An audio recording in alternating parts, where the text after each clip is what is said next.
Hi, everybody. It's Retro Nerd Girl, and I am at the International Science Fiction Space Station, and I have a special guest with me today. It is Douglas A. Burton. Woo! Hey, everybody. How you doing? Great to see you, Retro, and the chat. Same here. We are so excited for this. We are going to be watching The Wizard of Oz 1939 today, and I can't wait to hear all of your comments and views and insight on this. And I really want, if anyone hasn't heard about your book, The Heroine's Labyrinth, we're probably going to talk a little bit about that too while we're looking at the movie, so that because it plays a really big part in the storytelling, right? Yes, it does. This was one of the films that I had studied. I'm interested in obviously stories, but the stories that have a timeless quality. Because as a writer, if there's something timeless in the story itself, there's a weird way that these stories continue on. And we'll look at just The Wizard of Oz and how many reiterations of this we've seen up until even this year, November 2024, Wicked comes out, a new movie. So I'm interested in why. What is it about these stories? What patterns can be found that play a part in that timelessness? And Wizard of Oz is absolutely one of those films, one of those stories. Oh, yes, it's such a wonderful classic, and I just don't remember life without it, Totally. without the magic of that movie, Yeah. and the wonder. And let's go to the comments and see who's here today. I see that Kimberly is here. So good to see you, Kimberly. Let's see. Sherry Lee is here. So good to see you, Sherry Lee. Wonderful to see you. And William Blake Hall is here for a short while. Says, gang, previously enough, someone has a 53 minutes of this readily available, but not the rest. So I'm going to pass. But hey, I got to see Twisters on the big screen. Oh, really? Wow. Oh, that sounds really cool. Now, I'm going to check really quickly to see what my feed says about where you guys can see this. Now, I am watching this from Amazon, but it is a copy that I bought, and so that's why I'm able to see it. If you have a Max subscription, you will be able to watch this on Max as well. So, and I believe there may be a version on Hulu as well. So that is what I'm getting from the internet. So that you can watch it in those formats. Let me see also too if you can get it from the archive, because sometimes the archive will surprise us. Ooh, wait a minute. Maybe. Oh, let's see if it's we.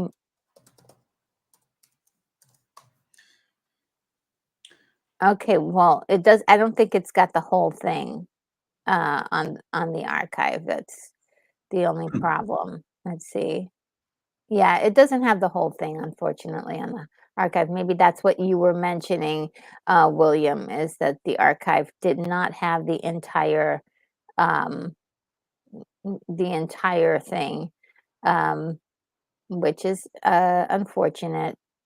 Uh, let's see. There's also another version as well, and William Blake Hall. Toto needs to return to Earth to bless the rains down in Africa and do the score to Dune. oh yeah, Because Toto does the soundtrack to the original 1984 Dune.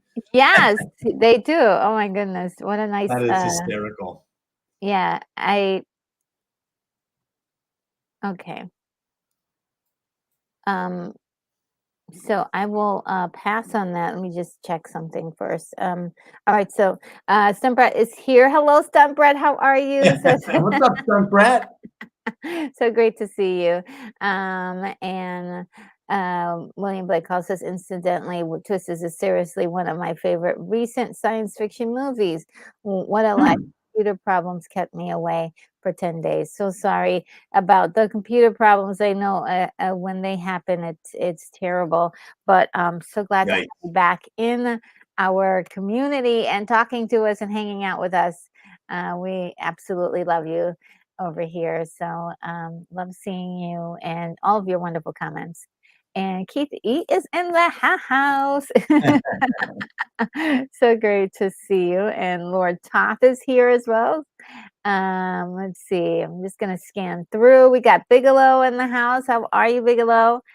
Let's see. And Sharon Lee says one of my all-time favorites. It's mine too. Just mine too. And Keithy says Hooper is out in the lobby selling lollipops with the Lollipop Guild. Oh, that's so cute.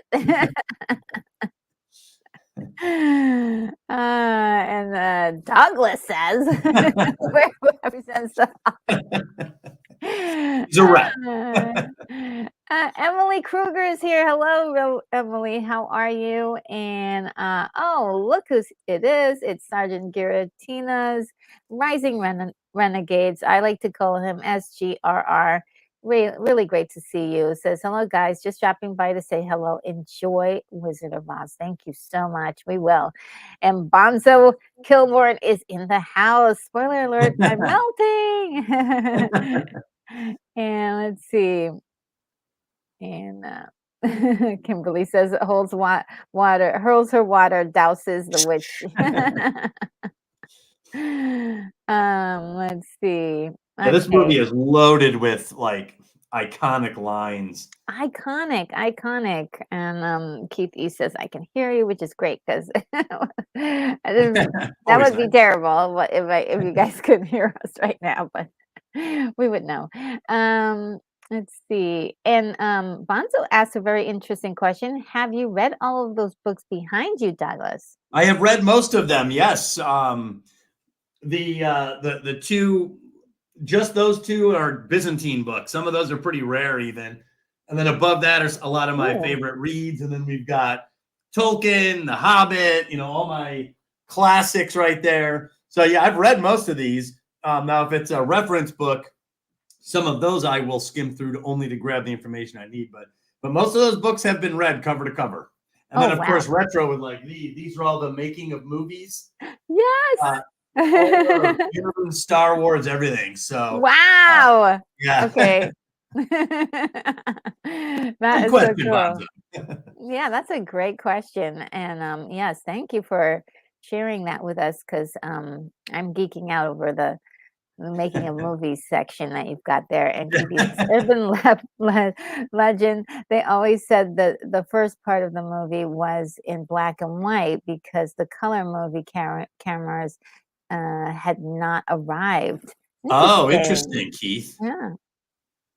Because yeah, this was one of the first films where they used Technicolor. Yes. And it was so amazing. It didn't do very well at the box office at the time, but I think it was something that, after they were playing it on television for so long, so many kids had grown up with the magic of seeing it, the black and white, and then it turned to color when she opens the door. It's just one of those magical moments. Yeah, and I'll talk a little bit about that because sometimes in the modern age, especially for newer viewers or people, I'm Generation X. So, Gen X, even we didn't understand the full range of what the Wizard of Oz has meant to different people. So sometimes I like to review that to put it all back into context so that we can appreciate certain things that we might not even consider as significant today because we don't even know that there was a story there. Yes. And there's a couple I really want to dive into as we're going along. And William Blake Hall says, Douglas, does this count as the heroine's spiral road?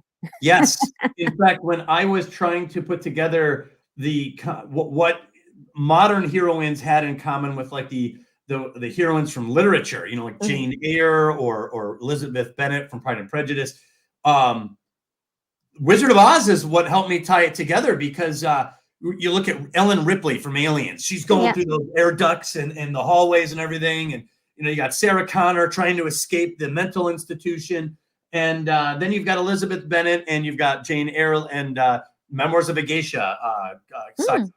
They're kind of trapped inside their cultural prison. And then here, the Wizard of Oz, she's walking on this two-dimensional maze. I mean, it splits off, and when she meets the Scarecrow, he's pointing her in different directions. And it dawned on me that that's where the labyrinth comes from. The labyrinth is a metaphor for the complex decisions heroines make inside their native culture. And Wizard of Oz is a beautiful hybrid that just puts it right out there as a beautiful metaphor. And it's unforgettable. We all know the yellow brick road.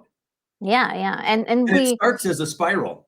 I was just going to say that. It starts with a little spiral. I was just literally going to say that. Oh, I'm sorry, Retro. I didn't mean to cut you off. Oh, no. Absolutely. You steal the show because I love everything you have. I just do enjoy our conversation. Well, likewise. Yeah. And let's see. Oh, Stunt Brat says, "I always wanted to be Dorothy, but I Mm. turned out to be the flying monkey." Oh, no! I can That's identify. awesome. Yeah, I always wanted to be, Dorothy as well, but I would say I turned out to be a munchkin.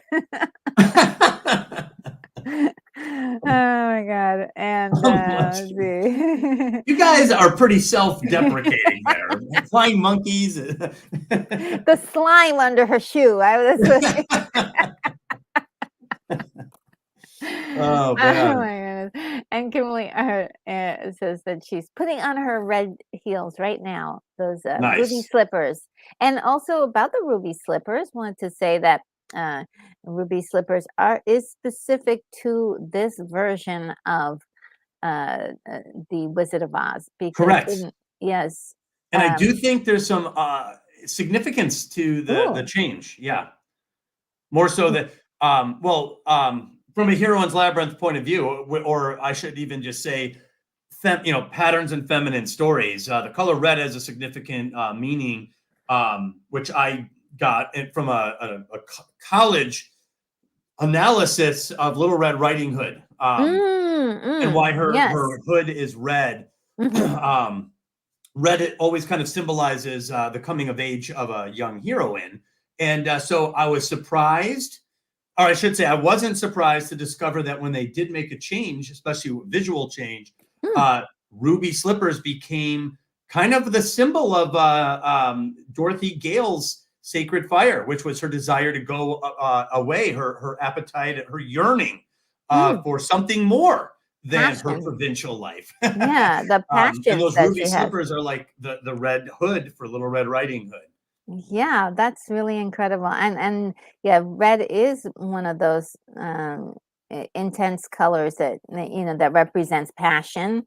And Yes. so yeah, it's definitely related. There was also a movie called The Women, and one of the things that they highlighted, and it came out, I believe, in around the 30s.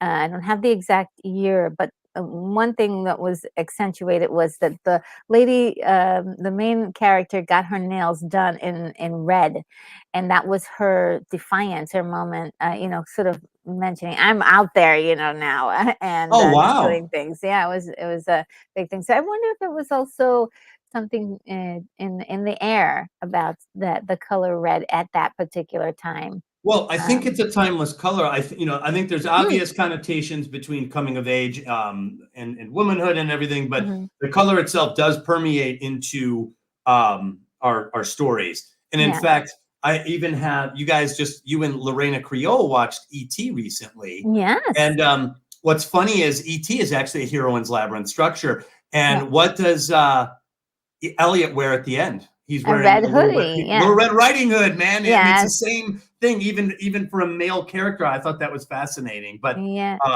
Dorothy Gale's age is perfectly appropriate for this. So Yes.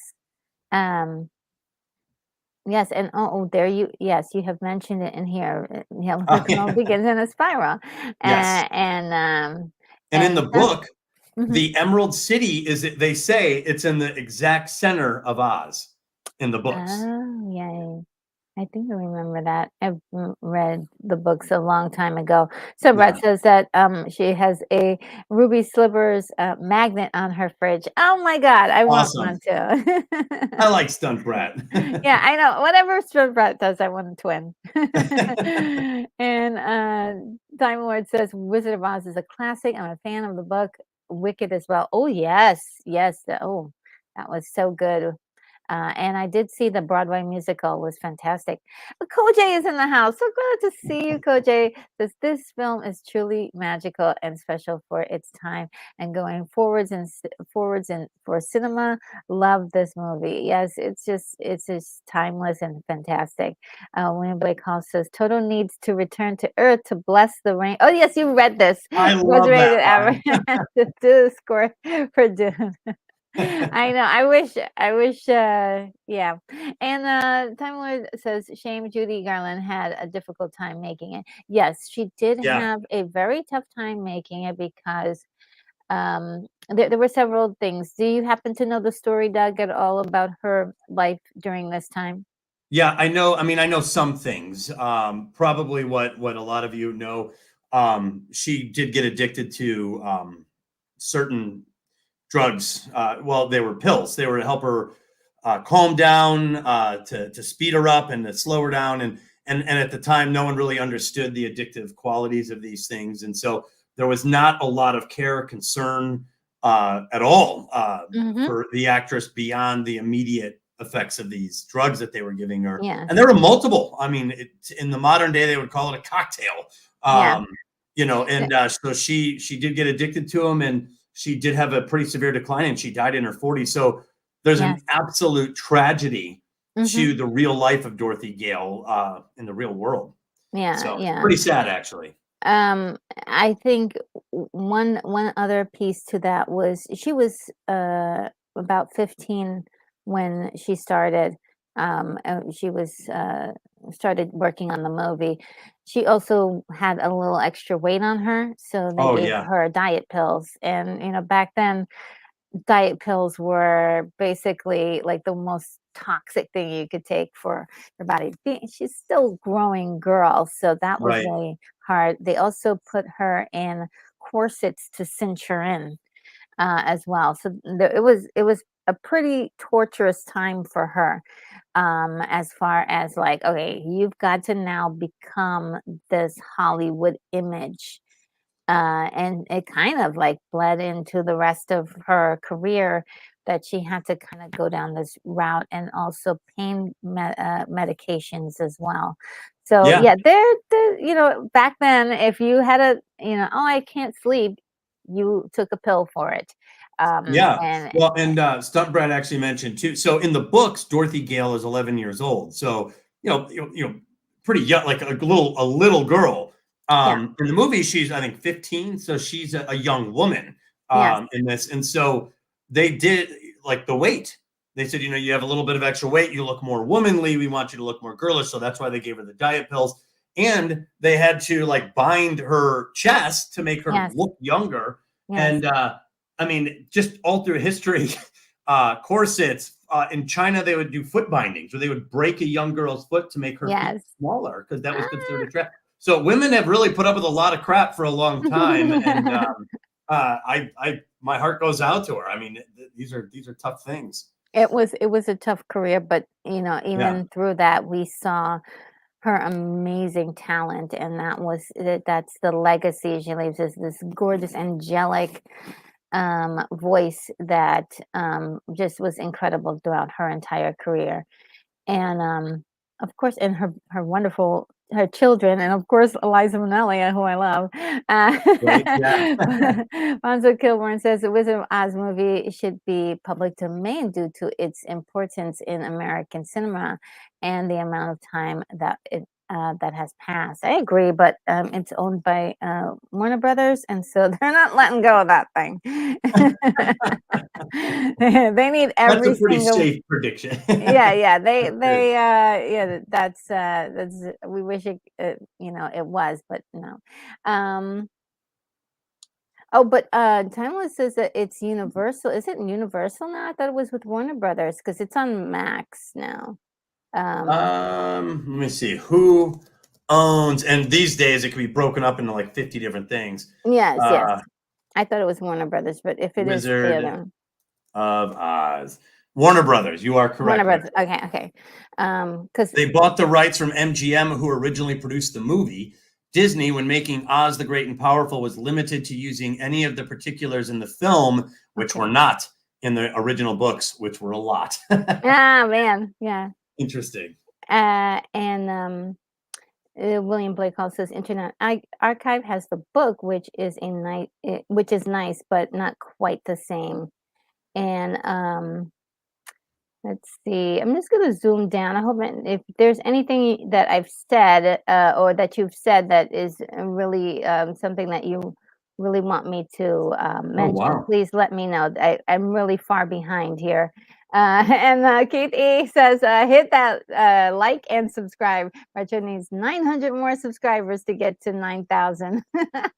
I also heard that the word Oz came from a file folder labeled ONZ. Oh, okay. Yeah, that's I think I've heard that too, that he was looking for the name of something and then found a file folder that said O to Z. Oh, really? Yeah, yeah, that's what I heard. That's the That's great. yeah.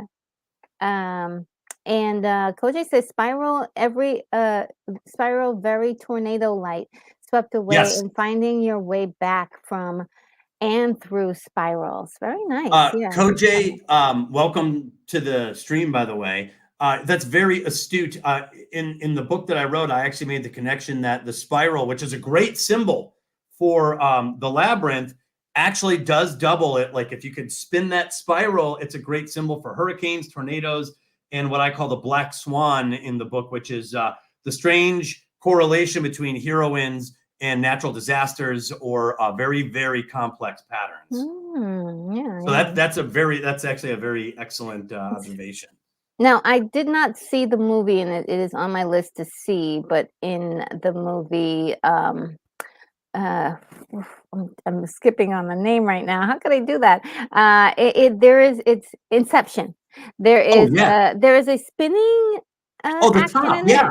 Yeah, so yeah, that's another like correlation. Well, and each dream world that they go into has to be designed architecturally, and the person that does it is a female, a heroine named Ariadne in the movie, and she's named Ariadne because the Dinosaur. heroine who solved the labyrinth of Minos was named Ariadne. Yes, So yes, yes. I love those. I love the recycling and reconstituting of these timeless. Wow, that's really pretty cool. Yeah. I loved seeing that too. And what a nice surprise. Let's see. And Keith E says, I thought I'd put this in there, but disappeared. But Oz came up from a filing. Oh, yes, yes, yes, yes, we did.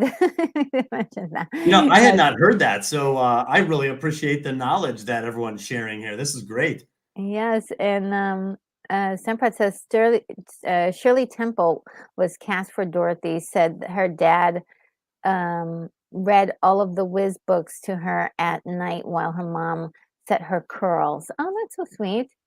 That's an Let's see. adorable image. Little Shirley Temple and I Wizard of Oz. know. And BGD is here. Hi, BGD. How Yes. are you? It says What's good up, BGD? Great afternoon. to see you. And Dab. Oh, I like that. Yeah. I like it. Oh my goodness. And let's And my see. mom used to always say, "A little dab'll do ya" when I was a kid. Oh, yes, Funny. yes. As a little kid, I thought that was like one like supercalifragilistic type of word until I was about out of high school. I was like, oh, a little dab will do you. Oh my God, I Yeah, get it yeah. after all these years. Yeah, I don't know if you remember there was a commercial too with the little Dabbledy. I forgot which one. And Stumbrad says the studios are gonna trade her for Carol Lombard and another actor, but Carol died suddenly, so she was out. Oh, Yeah, that'll do it. Was it a tragic accident or was it? I'll have to. Carol Lombard. Go ahead, keep going, Retro. I'll check yeah, it I'm out. not sure. Yeah, I'm not sure. Time Lord says, anyone heard of Return of Oz? It sounds like a crazy film. Yeah, I did see it a long time ago. There's parts of it that's not very memorable. I can't really recall, but it is visually interesting. Um, I just found it. She died in a plane crash ooh. in 1942, coming back from a war effort to promote war bonds, like Captain America does, getting war Oh, bonds. yeah, yeah, yeah. Okay, Carol Lombard. Now it's kind of clicking to me. I Yeah. reviewed a movie of hers recently. Um, Oh wow. yeah, yeah. But it's in the members section Oh, for members. Yes, and not she just yes, any rabble can get in there. yeah, yeah. It's a private for secret reviews. I may make it public in a few days. We'll see. And Koji says your book sounds amazing. I love to read it. Yes, you should. I mean, Oh, here is. Let me see if I can get it. The Heroine's Labyrinth by yes, that's it. Douglas A. Burton. That's a special Fantastic. copy just for retro. Yes, that's my special copy. And yes, it's really great. Fantastic information about storytelling and insights. You just wonderful, and having you live is just to talk about just not only just that, but just movies and storytelling in general. It's just really been fabulous. Well, and Um, I enjoy being here, and I always appreciate when you invite me on. And I love your chat. Like it's such a great experience and time spent. And Koj, the book is an alternative to the hero's journey. If you've ever mhm. heard that, I found several patterns that were archetypally unique that no one ever really articulated before. So I put them all down in the Heroine's Labyrinth, and I show how heroine-centric stories tend to exhibit this sequence of patterns, which is very fascinating and I think very meaningful. And so that's what the book is. And Wizard of Oz is one of the stories that I studied. Yes, and let me just put a link for your book in the chat, and if somebody wants to take a look at it while, Oh um, yeah, thank you, Retro. oh yeah, no problem. And when we're done with this, I'm gonna go back and put in Doug's links for everybody. So if you want to get to his website and so on, I'll be putting all that stuff in there. Let me see. And let's keep going. I don't want to miss any. If you have anything really really super important, but I don't want to. Hmm. Let's see one last comment here. Time Lord says there was a crazy comedy film about the Munchkins actors Yes. getting drunk in the hotel where they were as well. Oh, cool. Yeah, so it was a movie called like the rain over under the rainbow, I think it was Oh, called, yeah. and it was a comedy, and the director has since like disavowed this film Oh, because wow. he portrayed the Munchkins as really two-dimensional, drunkards and crazy partiers, and from all accounts, the rumors of this, I don't know if you've heard all this before either, but Yes. there was all these stories that during the filming of The Wizard of Oz, the Culver's Hotel, the Munchkins were all in there and they just like partied, and that they were absolutely out of control. And all the actors, the little people who played these roles were like, there was like some partying, but like pretty tame, like in other people's rooms, like, but nothing. So they kind of took issue with the fact that this rumor somehow got out, and it turns out someone did the research. The rumor started from Judy Garland herself. She was on a talk show, and I guess she was trying to be funny. It was a black and Yeah. white talk show. And she's like, "Oh yeah, the Munchkins, you know them. They like to party it up and get hammered." And she looked like she may have been kind of lit herself in the Oh interview. man. Yeah. So the Munchkins were like, "Man, we really like Judy Garland, but we really wish she didn't say that." So Yeah. those are Yeah. apparently false rumors about them Okay. partying.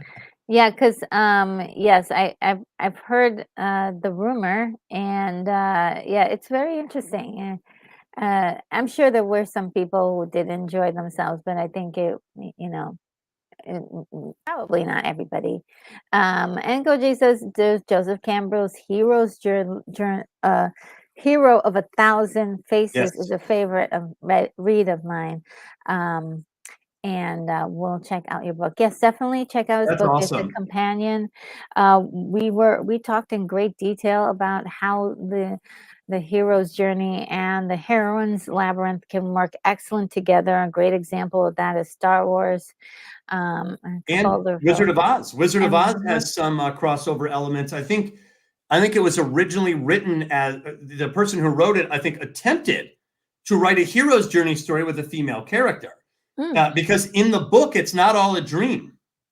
in the book, she really goes to these other places. Yes.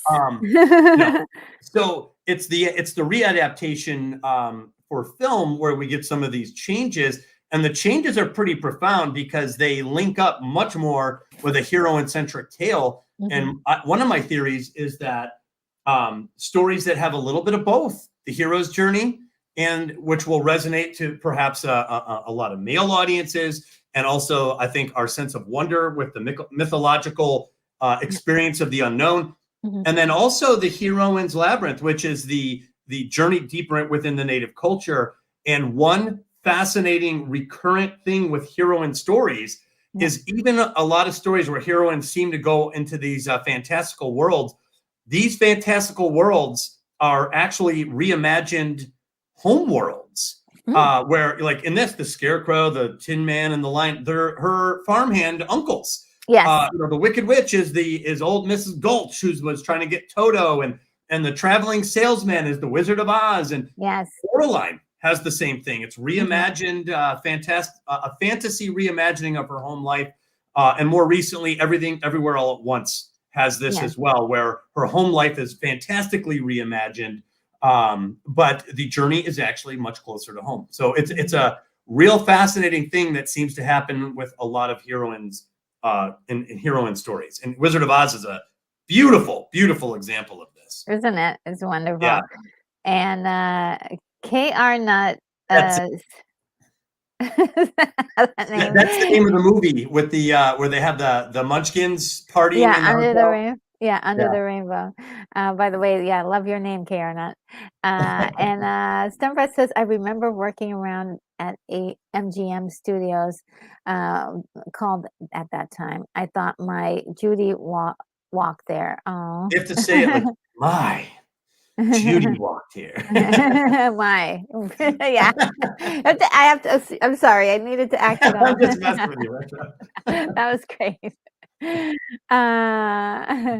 And let's see. That's pretty cool, Stump Rat, that you walked her alternative invisible yellow brick road in the back lots of MGM. Yes, and Sent also says, in 2005, I got to take my 8-year-old girl, and my 10-year-old boy to a 6-week limited arrangement in Beverly Hills. Judy's second daughter, Laura Luft, was in concert called Songs My Mother Taught Me. Oh, yes. Awesome. Laura Luft. Laura, we can't forget about Laura Luft. Yes. Yeah, Stump Rat, you sound like just a fascinating set of experiences. Yes. And so, yes. Okay, so now we're down to the end of the chat, guys. You guys had a lot to say about this. Yeah, I love it though. That's awesome. This is great. Okay, so the way it works is that you have your copy and we have our copies, and we're going to watch our copies together. And so I do have this timer. I'm not sure if you'll be able to see it, but I'll have the timer available so we can at least say, what time. Oh, no. Oh, yes. Okay. We can. It's working. I was starting to panic. Oh, the timer's not working. We have to cancel this right now. Count out loud for 2 hours. Oh my goodness! And Time Lord says, "Fly, my pretties, fly away." Yes. That's one of my favorite moments of the story is the Wicked Witch being the Wicked Witch. Be wicked, lady. Be wicked. She is such a great. Because I was rewatching this in preparation for the stream, and there's one scene where the Wicked Witch is inside the glass, the crystal ball, and she's like, "Oh, ATM," and she's like mocking, "Oh," and then she like looks at the camera, and she's like, "Ah!" And it's just so like over the top classic. I love that. It's great. Oh my God, she's having so much fun. She was so perfect for this, and it just I love this so much. Okay, so just to let you guys know, we're gonna also have a visual aid to help us to help you to see where we are in watching the story, and also keeps us in track if we seem to be forward or back. We can always refer to this visual. The visual will not show you the picture, but it will show you just the a little bit of slightly a lower part of the picture, and also will show you the subtitles down below. So that will help you to see where we are in the story and relate to what we're watching. Since we can't show this actual movie and get into copyright issues with Warner Brothers, they do not play with their material. I'll tell you that they do not play. They're So pretty tough. we will not get involved in any of that. Oh, I get. Let me see. This is a good one. Semba says, I saw Andy Williams at Lorna's concert. My son saw Eminem there, and the theater only held like 300 peeps. Woo! Wow. That was an exclusive. Yeah, that's Wow. tiny. Yeah, Andy Williams. Andy Williams is just what a classic singer, and yeah, I believe did he pass or no? Is he still here? It Andy was just Williams? I'll look it up for you. he was like I love his voice, especially his Christmas song. He Well, passed away in 2012. sad. Yeah, he had such a wonderful voice. And Karen said, my late father used to call me a night rider, not meaning a hardcore Night Rider fan. I shortened my username and added the last numbers of the year it came out. Oh, Knight cool. Rider nut. That's awesome. Cool. It's so funny because I wrote the lyrics to a song called Night Rider. And I you're almost making me want to dig it up and post it. It's actually kind of fun. You put Can you post a link in the chat? let me see. I'll post a link. It's like a fun song that I was that I kind of let me see if I Yeah, can and do for it those really. of you who don't know, I think most of you know, but for those who don't, Retro has a second channel called Oh, Exotic Requiem, in which she makes music, and they're very, very cool tunes. So if you go to that channel, you can subscribe and you can hear some of the songs that she's oh, writing. thank you so much. You are so nice. Let me see. Did I release it yet? Yes, it did. I will copy the link address. Thank you so much. You were very kind to mention that because I was going to mention it later, but Well, it's the perfect time. I actually like this song.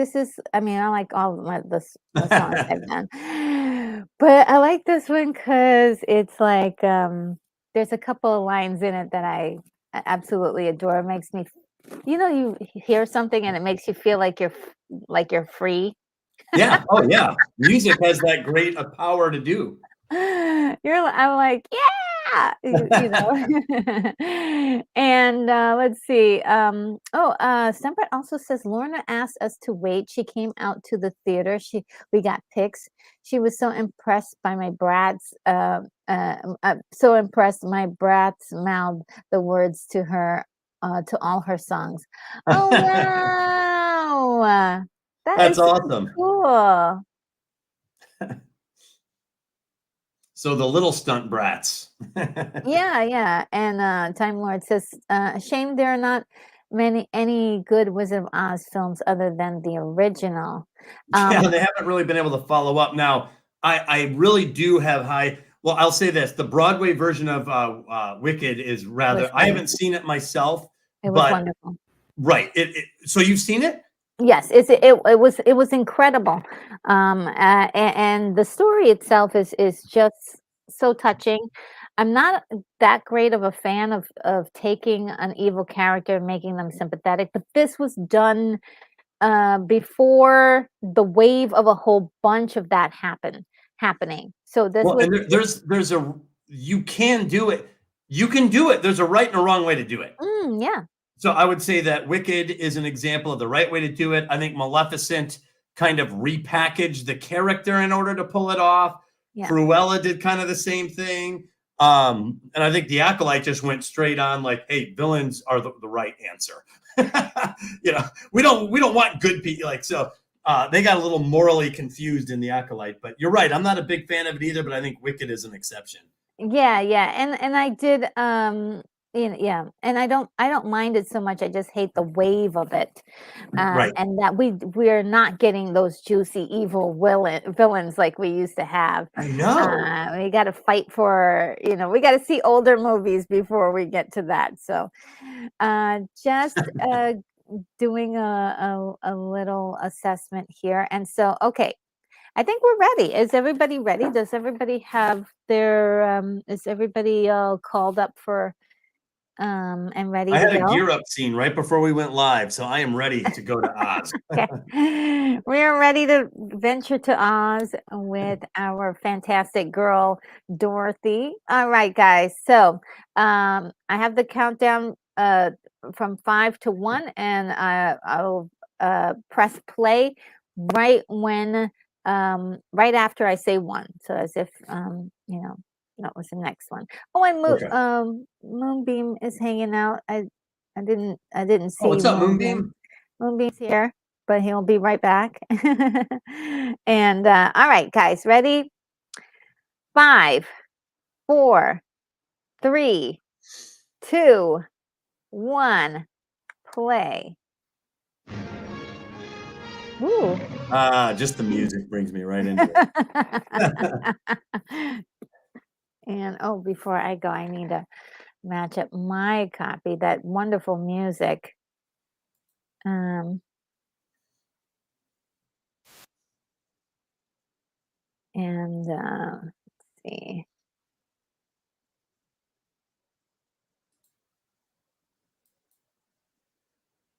All right, I think I got it.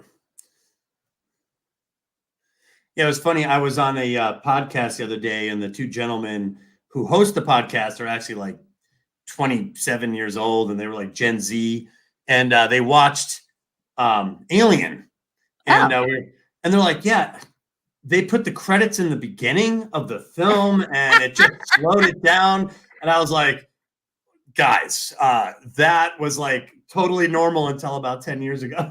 Or about 15, maybe. Oh my goodness, that is They so were pretty wild. irritated. Yeah. And I think that's why it ended up being changed in the first place, was It probably did. Yeah.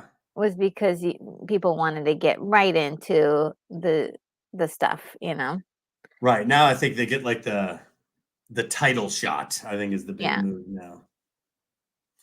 Victor Fleming. Oh, wow, yeah.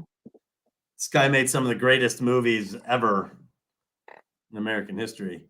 Yes.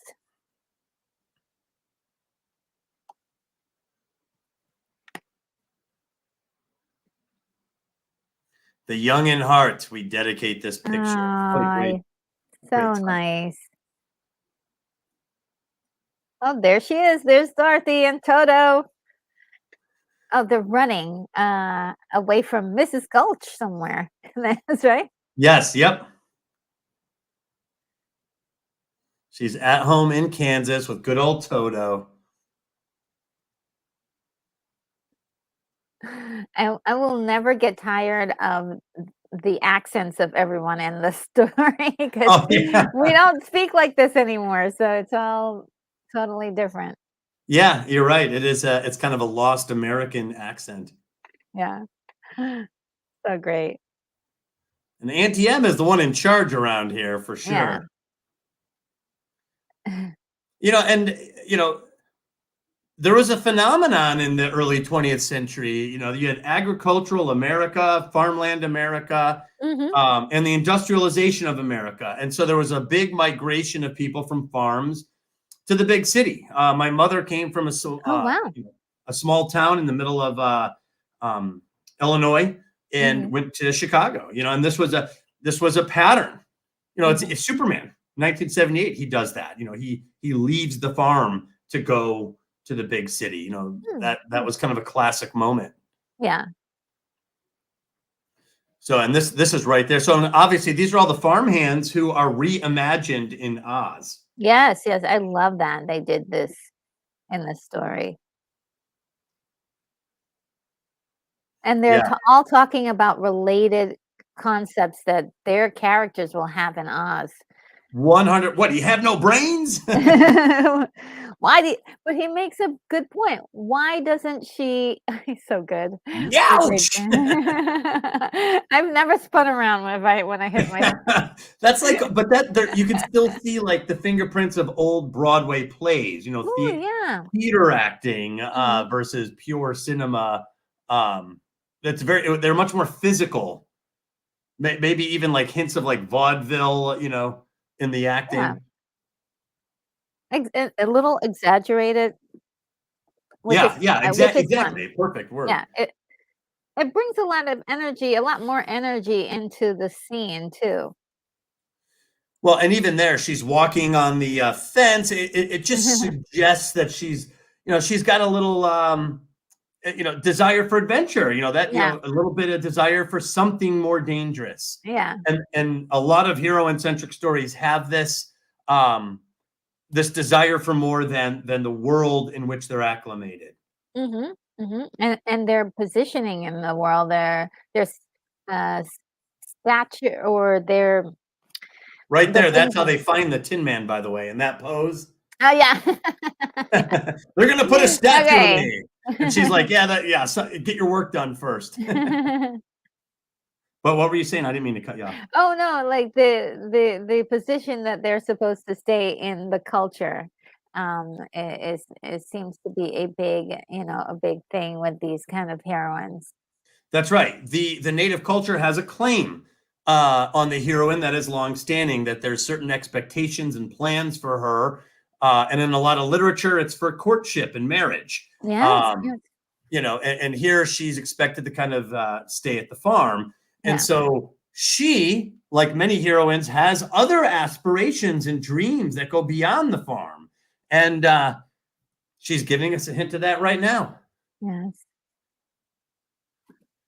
Oh, this is And by the way, another this is not unlike the Luke Skywalker staring off at the two sunsets. oh, yeah. Um, Yes, it- yes. right? In a lot of male stories, the native culture tends to claim their labor. Mm, And in hero-centric stories, they claim them usually for the continuity of family and culture. And mhm. heroines always tell us in these stories how much they have bigger dreams. Yes. And so the hero, this is what I would call the claiming of the sacred fire moment. Disney stories do this all the time with a song, just like this film right now, where the heroine tells us, she sings about her aspirations, and Dorothy's no different. She's no different than Belle or Yes, Moana, you know, or Ariel. They all have dreams to go somewhere else. yes. Oh, absolutely. And by the way, this is perhaps one of the most famous songs in American history. Oh, it's Um, it's just beautiful. Somewhere Over the Rainbow. This won an Academy Award. Not Mhm. hard to believe that. Somewhere Over the Rainbow for Best Original Song. And Toto is just so cute He is. there. So adorable. And her voice is like an angel, so beautiful. She's wonderful. And you know, it's quite something to capture such yearning for our heroines in songs like this. Oh, yes, yeah.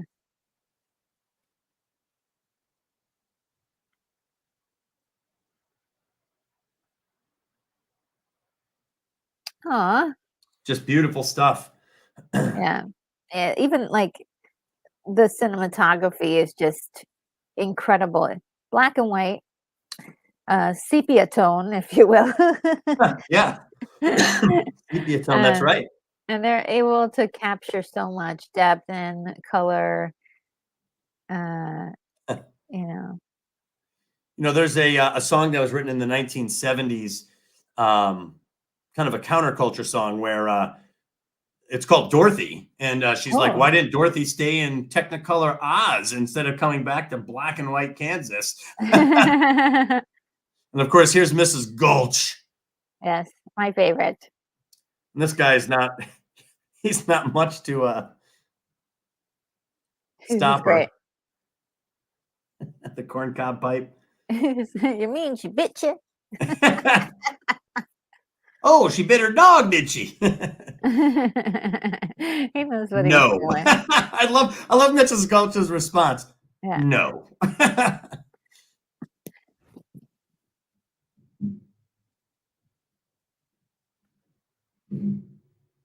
He's not much help, is he?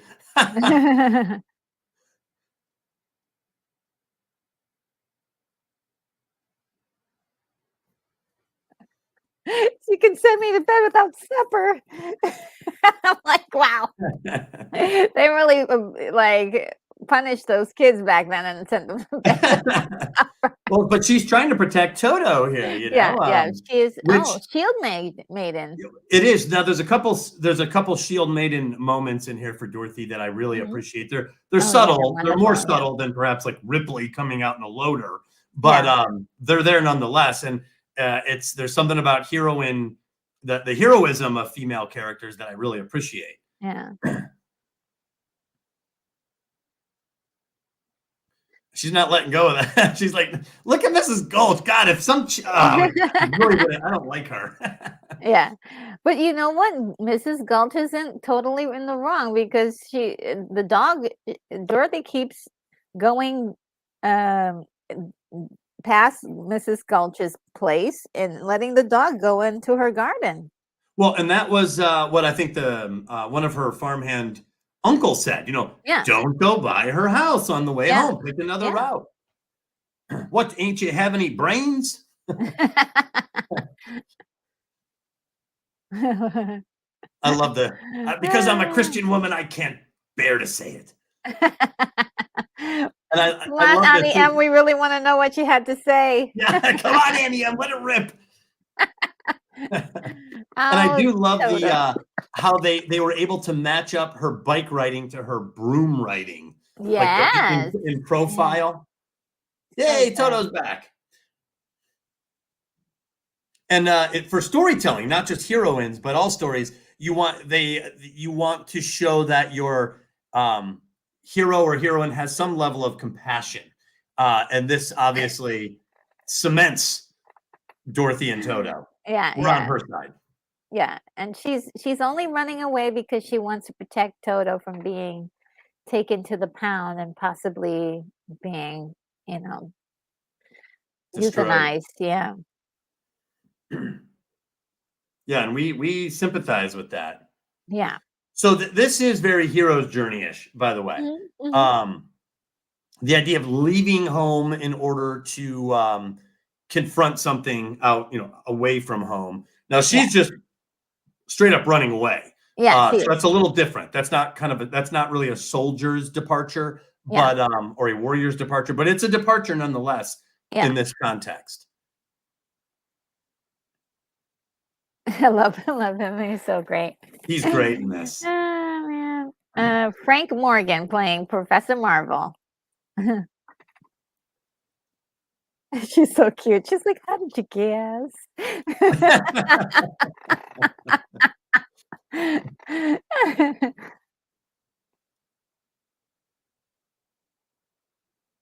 She's like, "Yes." Aw. Toto. Hey, cool. Well, and it also kind of shows you the difference between him and Mrs. Gulch. Yes. Toto messes Yes. something up for Mrs. Gulch. She wants to destroy the dog, and he's like, it's no big deal. Yeah. So I think that helps us endear. We're endeared to him. Yes.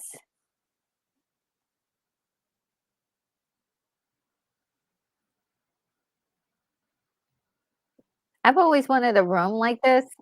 All kinds of Ooh, like retro. Yeah, that's pretty Yeah. cool. Like a fortune-telling room. Oh, yeah. I do have a crystal ball. You do? Yeah, yeah. And you told me you like tarot cards, right? Mhm. Yeah, yeah. Yeah, that's awesome. Retro, I could see this for you. That would be Oh, pretty you cool. think so? Yeah. Yeah. I need the turban that he's You need wearing. the turban with the big eye on it. See, he's finding little things about her. Yeah. I like the fact that they show you he's kind of a charlatan, Yeah, yeah, totally. carpetbagger kind of It's like dude. in Pee-wee's Big Adventure. Oh, yes. You're looking for a bicycle.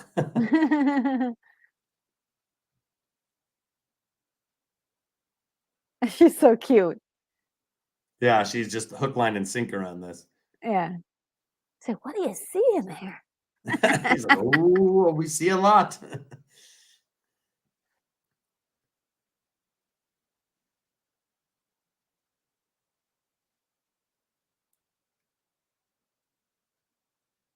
Uh, And it's interesting that he is trying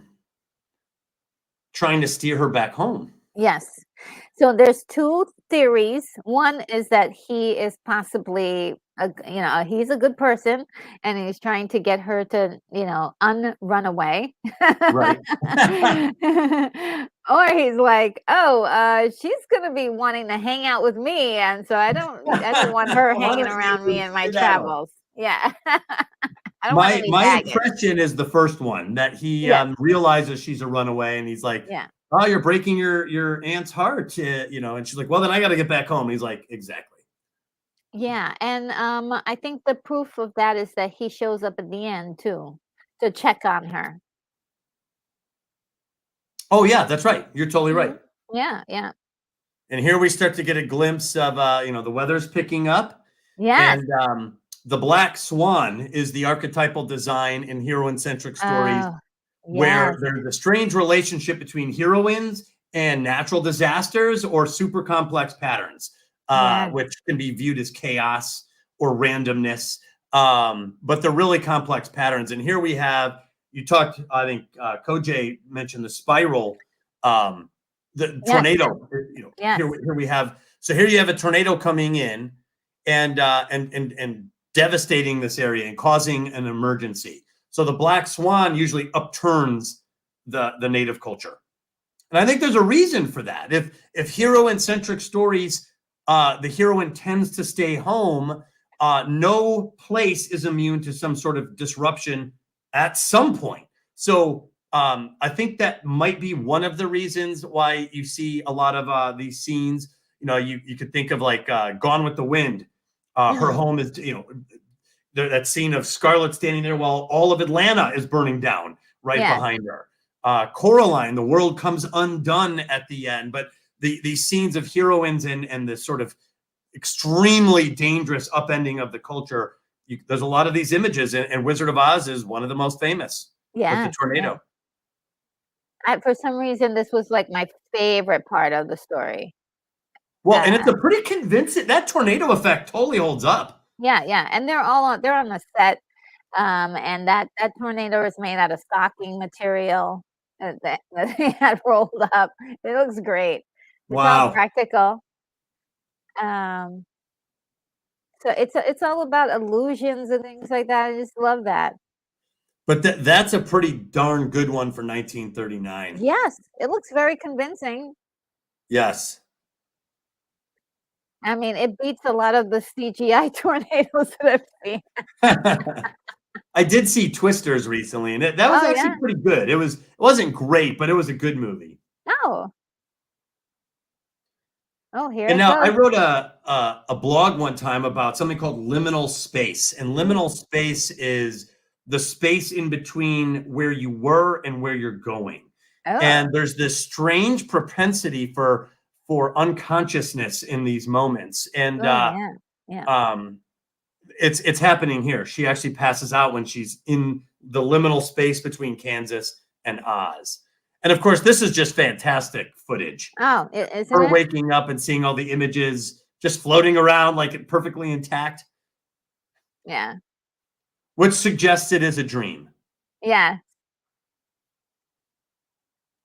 And I actually think that stories are fully articulated dreams. That's what I think Oh, they are. yeah. Yes, And I yes. think good storytellers have these dreamlike elements included into a lot of them, because you can only see this in your mind, Yeah, right? yeah, You know, yeah, rowing absolutely. through a tornado. Yeah.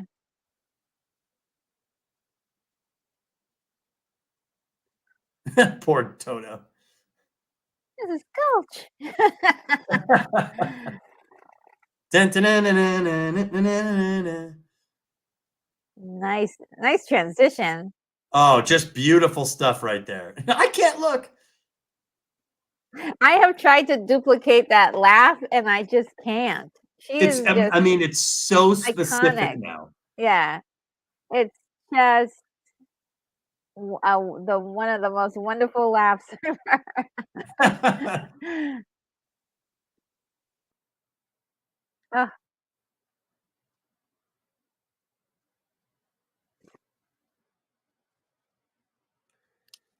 And this is that now. What's fascinating is so this was the book was written in 1900. That's when it was mhm, published, 1900. mhm, And there was a Broadway play that started in 1902. There was mhm. a silent movie filmed in 1925, and then here we are Yes, in 1939. Some of the early use of Technicolor, yes. and it's quite a magical scene. Even as a boy in the 80s, when I really Yeah, first saw this, um, for me too, this when I moment right saw this. here, that's just It's magical. just it's beautiful, yeah. And what people forget is, so like today we go out, we see a movie, we know it's coming out in a couple months, and we'll see it on TV. TVs did not, there was not many color TVs. Oh, yeah, So yeah, in TVs weren't. 1956, when CBS did a broadcast of Wizard of Oz, Mhm, these scenes were all still black and white because most of the TVs were still black and white. yeah. And my mom said it was quite a special and spectacular moment in her girlhood when she got to see this at home in full color. Oh, yeah.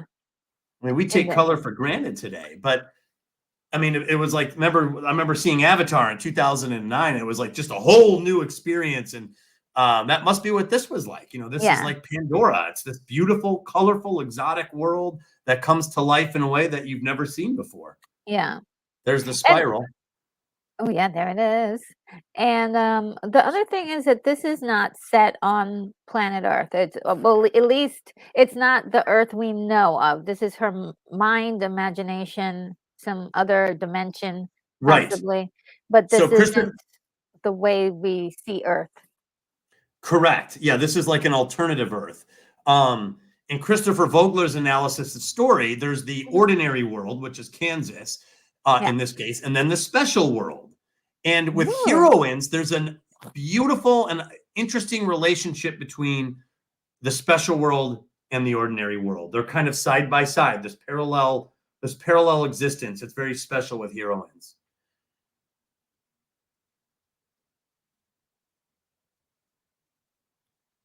This is cool. Her coming in on a bubble like yeah. that. I was obsessed with Glinda when I was a kid. I just Really? loved her, yeah. I bet too. I that's why I love the whole thing. It's like everybody in here is just amazing. Yeah. Like Whoever did every the character is fantastic. yeah, I mean, whoever did their costumes did Ah, incredible design work. yeah. Oh yes. Glenda, the Good Witch. Yeah.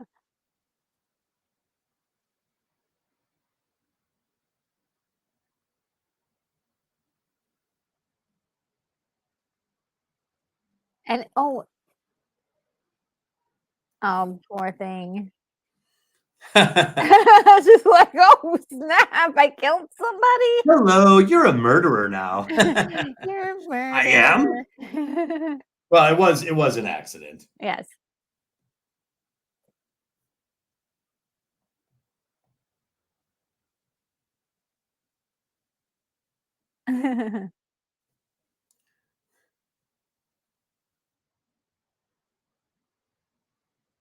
So funny. I think My Belle favorite from line. what Sorry. is it? Only bad witches are ugly.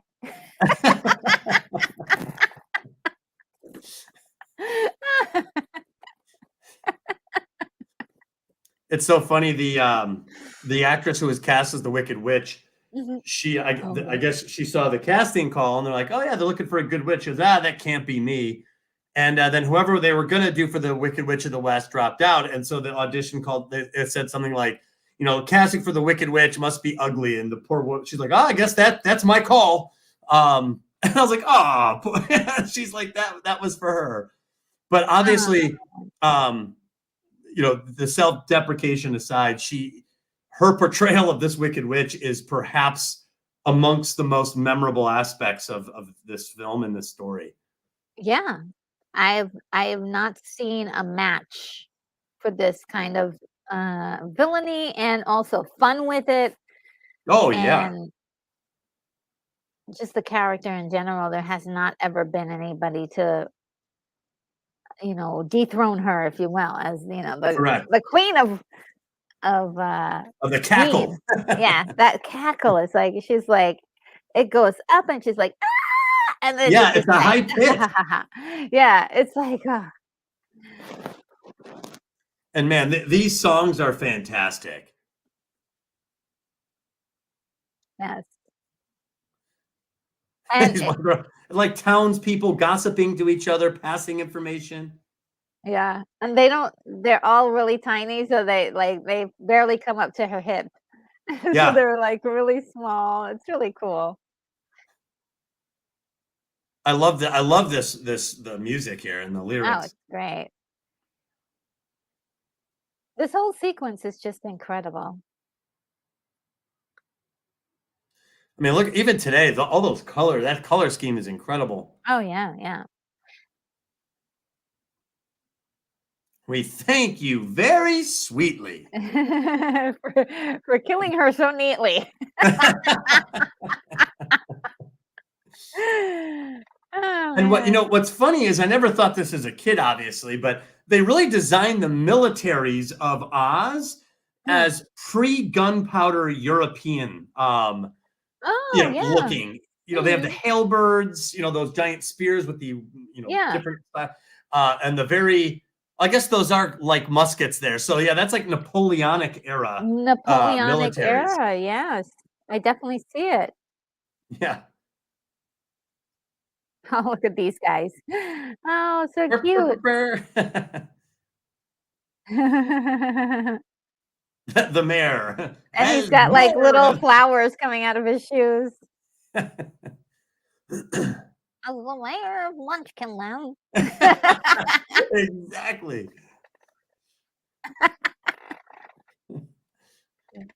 Look how tall she is. I know. They might have her on something Oh, just for that moment. to make it exaggerated even more. Yeah, yeah. So cute. Oopsie. I mean, this is what's so great is just how fully imagined this world is for on the art direction Oh, side, yes, yes, for yes. film. And every extra is in the moment. There's no, like, break of moment for these characters. They're in it, and I 100%. love that. She's not merely dead. She's totally sincerely dead. Yes,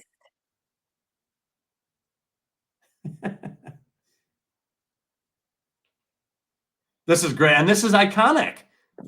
yes. The Wicked Witch is dead. I mean, Yeah. this has meaning culturally. Oh, yeah. It's funny in the pop culture space. The little munchkins. So cute. It's so funny. I even hear in the pop culture space on some of the people who are really not fans of Lucasfilm. Yeah. Every time there's rumors that Kathleen Kennedy will leave, I Oh, see the Wicked no. Witch is dead. Oh, no. But what I'm saying is that people still think of this. Yeah, oh, yeah, anytime there's, like, uh, an opportunity to use this song, then people will use it. I forgot the last big time I think, "Oh, these girls, I love them so much." Little dainty comes They're so ballerinas. cute.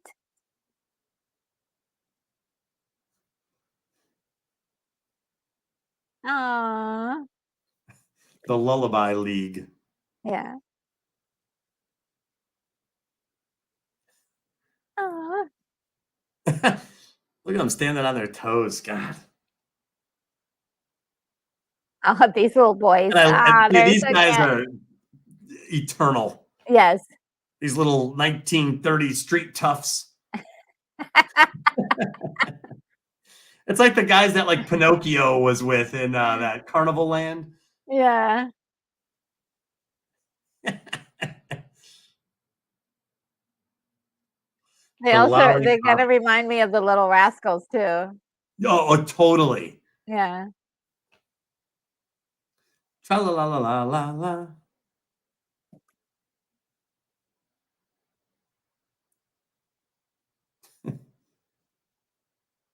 You'll be history. So well done. I love this song so much. Yeah. Oh, here she's coming up, guys. Yep. My favorite gal. They're having a little bit too much fun in Munchkin Town. What is this? You guys are laughing and playing, not without my permission. Look at her. She's perfect. Yeah, look at her. She finds out.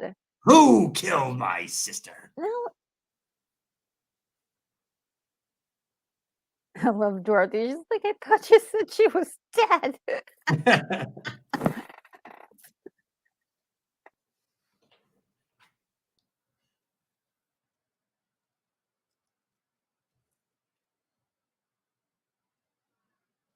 I can cause accidents too. I love it. I love it. I love it. I love it. It's such a great threat. Be evil. The slippers.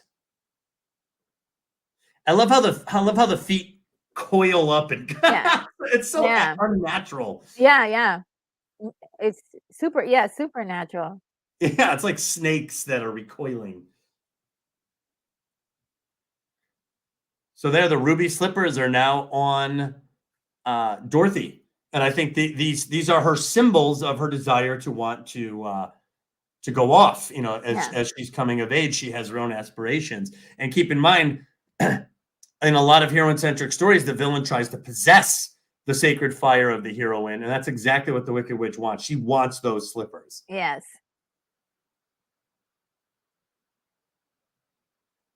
Oh, I love her.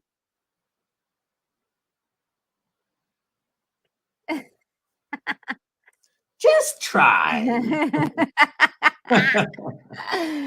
Now this was this scene here was a horrible accident for there's a trap door there, and she whirls around, she stands on the trap door, and it drops, and she falls into like a net, and there's fire that shoots up, and she was burned. Yeah. She had third-degree burns on her hand and second-degree burns on her face, and she had to go home for a little bit, and they bandaged her up, she said, so severely she looked like a mummy. There was only slits for her eyes and her mouth. And when she came home, she was bedridden. And when her son came home, she told her son, she goes, you want to see my new costume? I'm dressed up as a mummy. And she goes, what do you think of my costume? And her son's like, oh, I guess that's really cool. So her son, even as an older man, became a little emotionally charged because he realized that she was just trying to protect him from the traumatic sight of seeing his mother so burned. Yeah. And they said that at the time they knew so little. When she was burned, they took rubbing alcohol and was rubbing the burns. And she said it was the most painful thing in her life. And what's even more remarkable is she came back after she recovered to complete filming the movie. Yeah. Incredible. Stunt Brad says she's decorating her kitchen in lollipop and candy decor. Oh, that is so cool. I see your message, yes. And I see also you said something, 1939, my mom was 7. Amazing effects, right? Wow.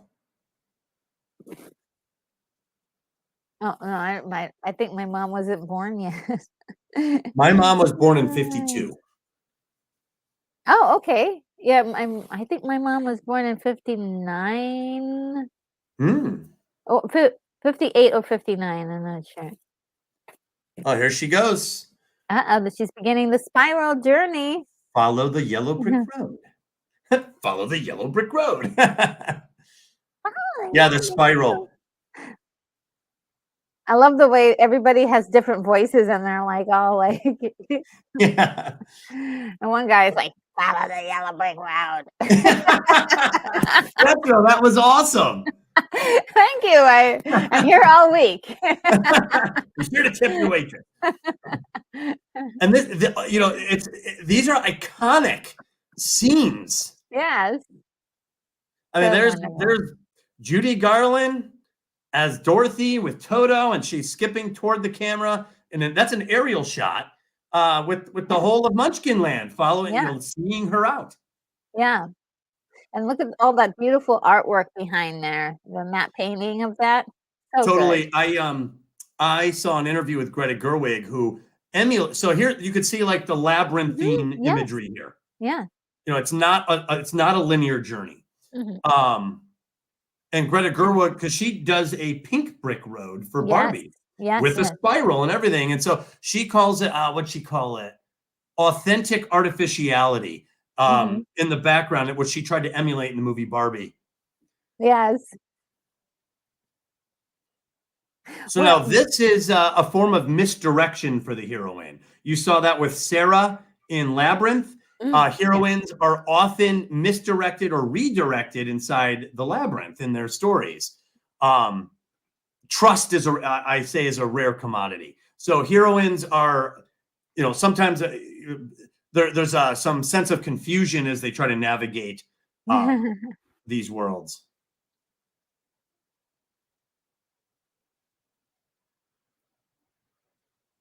aw. I like the way he lifts his hat just subtly and just with a little bit of straw sticking out. Yeah. In the 1925 version, they took a lot of the magical elements out of this, and they said, and his character was he was just a regular guy who was so worthless and so not smart that the only thing he could do was scare away crows. So they put him out in this field. Oh, I saw Yeah, so that a long time ago too, I think. the silent Um, movie. yeah, I did see the Patchwork Girl of Mars, I mean, of Oz, Patchwork Girl of Oz, Interesting. and, um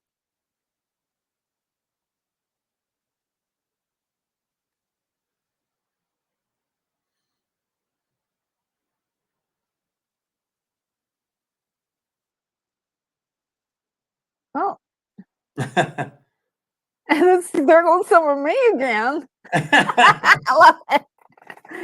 He's so positive. He's like, I love it "Yay." later. Yeah, later when he's all spread out, they're like, "That's you all over."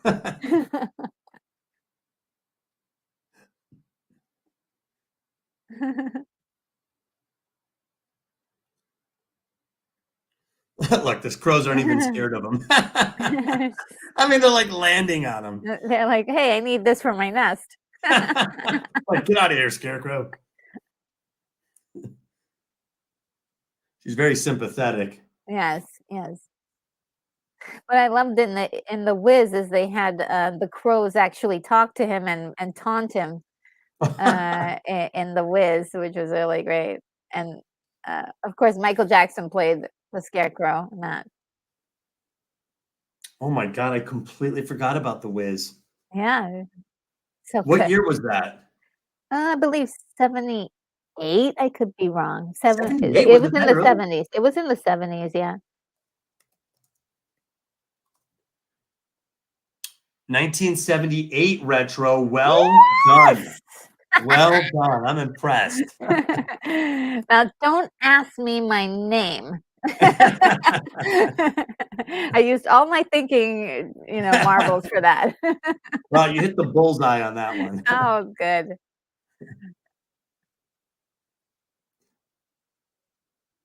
My head all full of stuffing. Like, these are all, like, completely memorable songs. Oh, yeah.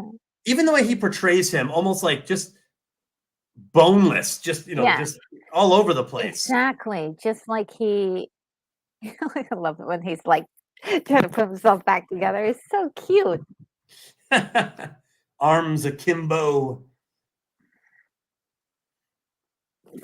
Let's see, yeah.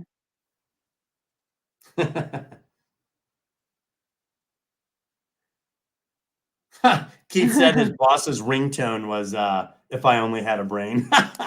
Oh, snap. Ouch. Keithy, wow. That is great. Ay, ay, ay. Brad says, I asked my son, and what would you do if you had with a brain if you had one? Wow. Assuming, of course, there wasn't one there.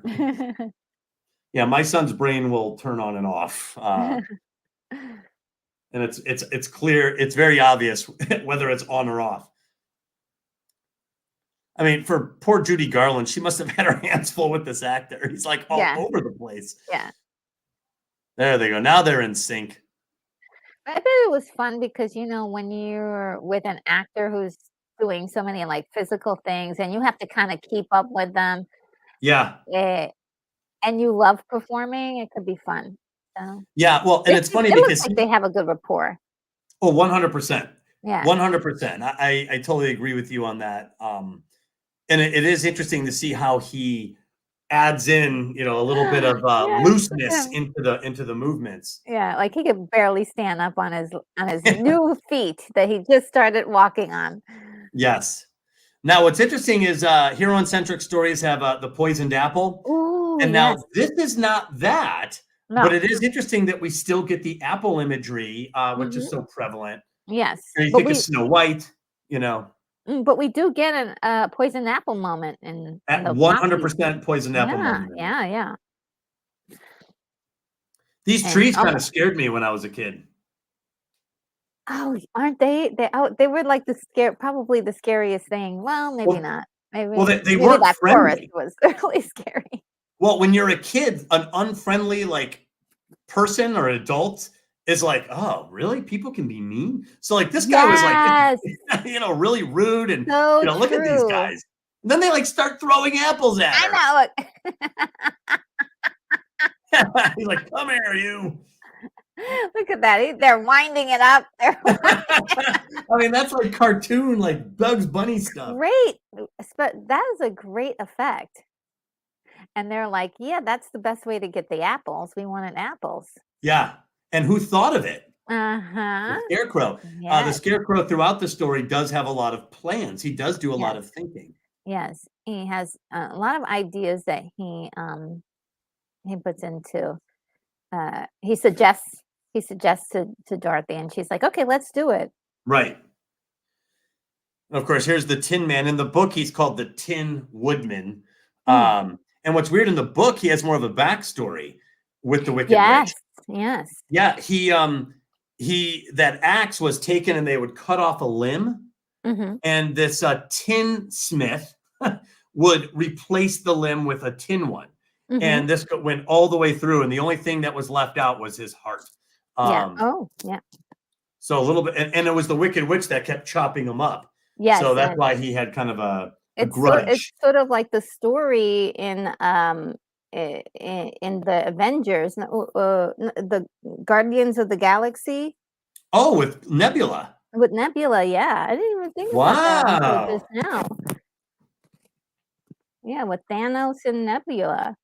Ooh, retro. I like that because that's exactly what he does. Doesn't he do that as a punishment? Yeah, punishment if whenever she doesn't beat her sister. So Oh, every that's time, right. yeah, And so Gamora never lets her win. yeah, yeah, yeah. Let me win just once so I don't have to, Nope. give up another part. And she's like, no. Yeah, I'm a big fan of Nebula in the Avengers world Mm, and Gamora. I like them both. And you know how we talk about how in the hero's journey the villain is far from home, and with yeah. hero-centric journeys the villains are homegrown and part of their native culture. What's interesting is in the Marvel Cinematic Universe, Thanos represents the militant outsider to Hmm. Captain America, to Iron Man, to Thor, to the Hulk, but he's a militant insider to Gamora and Nebula, the two Oh, yes, heroines. yes. So it's very interesting how the structure stays complete even in the spread out stories. It was fascinating. He's their dad. Oh, yeah.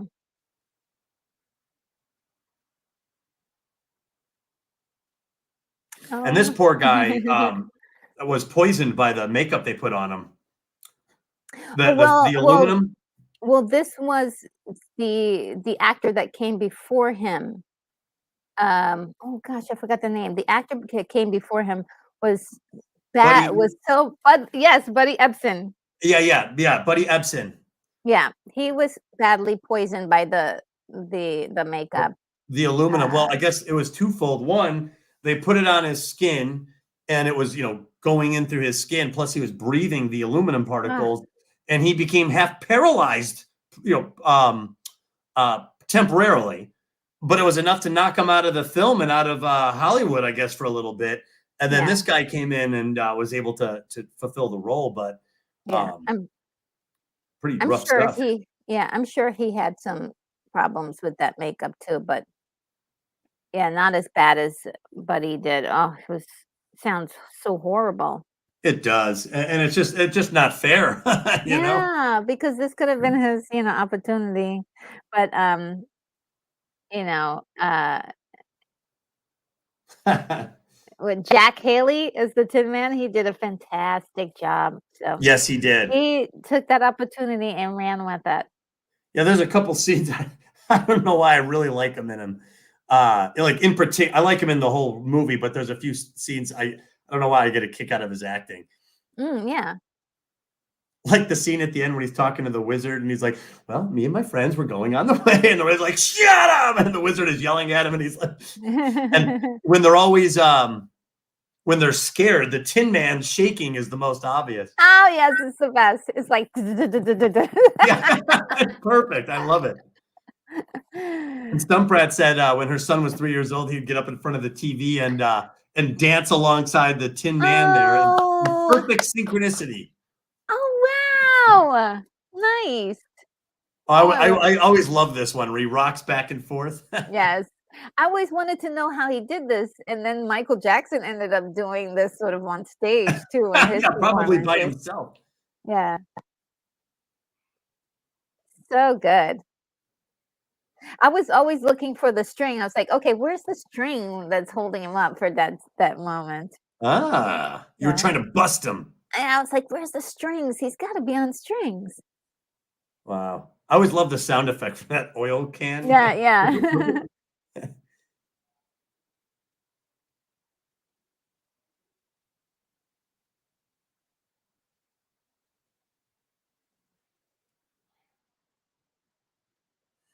Ooh. Look at her, she's so epic. Yeah. I love the touches of the wind too, like, just blowing in her hair. Yeah. She's on the high ground, Yeah. like Obi-Wan Kenobi.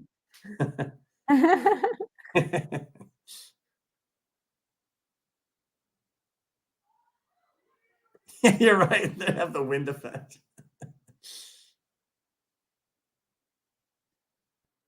And look, She's just loving it. I love how she's laughing at their struggles. Yeah, she's like, "You're suffering? Yes!" What music to my ears. I think the only other person I would say that has that kind of, like, evil laughter down is Rita Repulsa, I would say. She has that same kind of, like, From what movie? cackling. She's from the Power Rangers, Rita Oh, the Power Repulsa. Rangers. Okay. Yeah, I'm not as yeah. familiar with the Power Rangers. Okay, well, all you probably need to do is go to YouTube and look up Rita Repulsa, and you'll see what I'm saying. She's got I'll do that this now. wonderful Wicked Witch of the West kind of laughter and evil tone. She All right, I always queued it talks up. up high like this.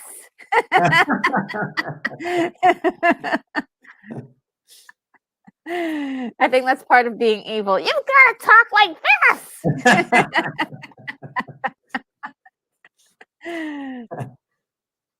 Oh man. Now, this is the scene where the Munchkin apparently hung himself in the background. Oh, wow. Now they've replaced it. It did make now it's a true story. I've seen the Oh, footage. really? Yeah, now it's replaced by that bird. That's the replacement footage, but I've seen it made it into one VHS edition, one of the first editions out. They you know, no one back then knew, there wasn't these like super viewers that knew everything about the film. So no one noticed it until someone saw it in the VHS. And then of course they took it out, but it's pretty disturbing. I mean, Oh, wow. You could see, I mean, it's a person on a rope and they drop and then they just turn and play in the background and you could see it clear as day. Oh, wow. You know, if you're looking awful. for it. Yeah. But it has since been taken out. Oh, good.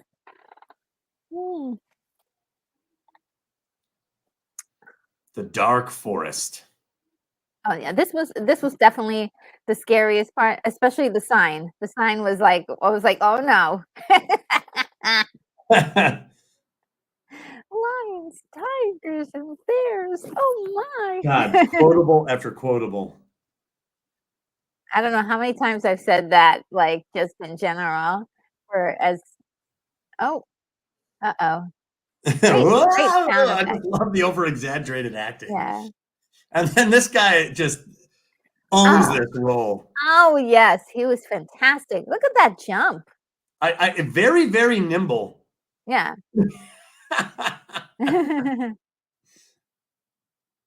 Yeah, Burt Lair. Incredible. Put him on. That tail, man. That tail. Yeah. And apparently this costume was just awful. Yeah, I heard about it. Yes. I mean, it's filmed in California, so it was hot. And these costumes, his in particular, though, were like wearing an oven. Yeah. And unfortunately, back then they did use real fur, and they said that it stunk so bad after a while. Yeah. Oh God.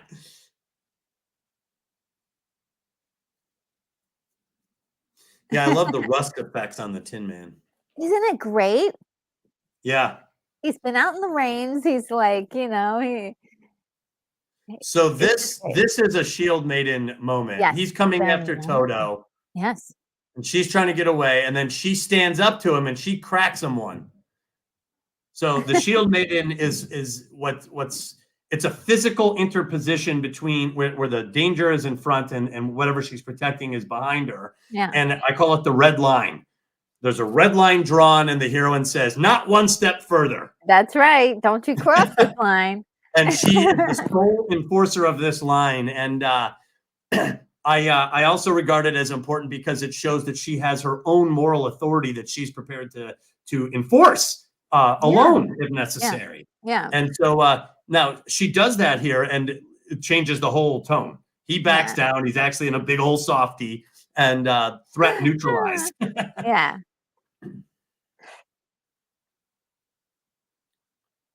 Got any still shot with all four of these on screen is just picture perfect. Oh yes. I love the way he's just playing with his tail because he's so nervous and scared. He's like fidgeting. Oh my, you know, he's just got to have something to soothe. It's like his worry beads or his spinner. Yeah. It's a self-soother. Oh. A self-soother. Yeah.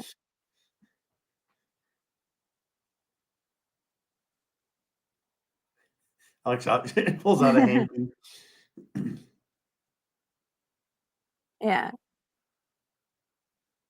The wizard will fix everything. Yes.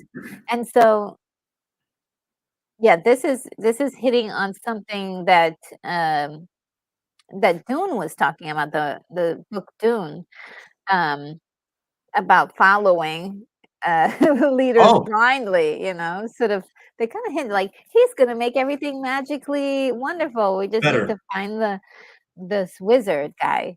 And great point. Yeah. You know, that's a fantastic point. I want to, when we get there, I'll point out how the heroine and her three heroic partners here really are affected differently by the wizard in the end. And the three heroic partners actually follow much more of a hero's journey. Oddly, many heroes and the hero's journey align themselves to the heroine's cause. Bless you, Retro. Thank you. But yeah, they'll align themselves with the heroine's cause, and these heroes do exactly that. And their story shifts a little bit and changes from hers. And hers is a little bit more like a heroine-centric crisis, and theirs is much more like a hero crisis. And I think we've talked about this too. A lot of heroine-centric stories, heroines are oddly surveilled, where they're watched. And remember in like Labyrinth, those like those mossy things with the eyes are following her. He's watching her in a crystal ball. Same thing here with the Wicked Witch. And now this is the poisoned apple. So in heroine-centric stories, as the heroine progresses toward Act 3, which usually takes place between Act 2 and 3, the masked minotaur of the story, which I will make a case later, is not her. Yeah, she is the villain of the story. Will strike at the heroine with a poisoned apple, and it is usually delivered by this villain, and it knocks the heroine out or disorients the heroine, and you get images of the unconscious heroine with the masked minotaur usually hovering nearby, and you kind of get that when she's like sleep. Yeah. And so this is a poppy field, and this absolutely knocks out the heroine. It bypasses her ability to defend herself, which is characteristic of this archetype. Yes, absolutely. And this is a rather famous version of it. Yes. Oh, Emerald City, guys. Looks so beautiful. So pretty. I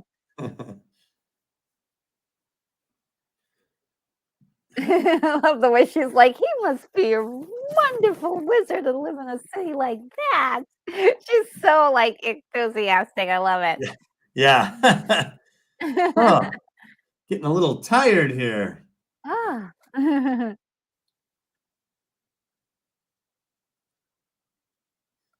These are still beautiful sets. What? Oh yeah, yeah. Isn't it incredible that they have real fake flowers, I guess. Yeah. I'm not sure if they're real or fake, but then they have this backdrop where it looks like it goes on forever. And painted the matte painting, yeah.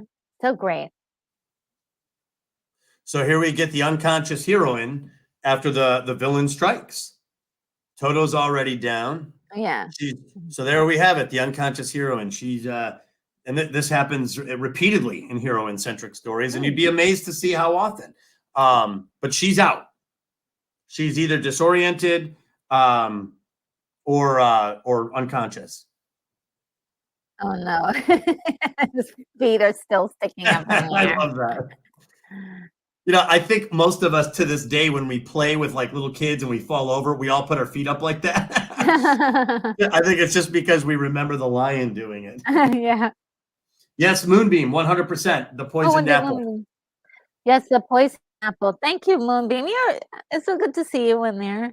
Yeah, Moonbeam's awesome. I know you left and came back. Oh, and the good witches, Linda is helping them out. And another terrible, like, they didn't know any better story is that snow was made with like a derivative of asbestos. Yes. So they're just like covering these actors in poison. Pathogen. Yeah. And on real poison. Yeah. Yeah, I mean they just didn't know any better. Yeah. The poor Tin Man.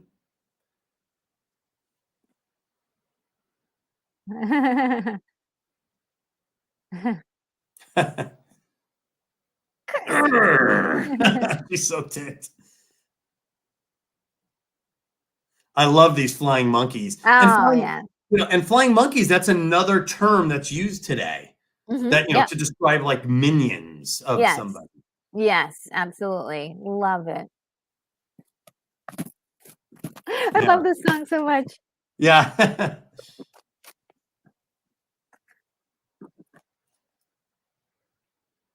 The Scarecrow.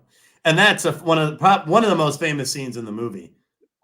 Yeah, literally you can show this to anybody and they know what it is. Yeah, like it exists in our mind as iconic. Look at her throne there. She lives up in the mountains Yes, in a stone castle. in a castle. Yeah. So, What a from an great archetypal breakdown standpoint, the Wicked Witch is much more of a hero's journey type villain. mm, She's not disguised. She's out in the open. yes. She represents someone who would threaten or subjugate another population, like the Munchkins. She Yeah. lives in a military, a castle, which is a military fortification. So she technically represents more of a militant villain. Whereas Oz, the wizard, is much more of a masked minotaur. He's Minotaur, in yes. disguise. Mhm. So it is interesting that there's kind of two villains in this. And I'll tell you later, too, the kind of brilliant flip of the theme for the masked minotaur in this movie that I really love.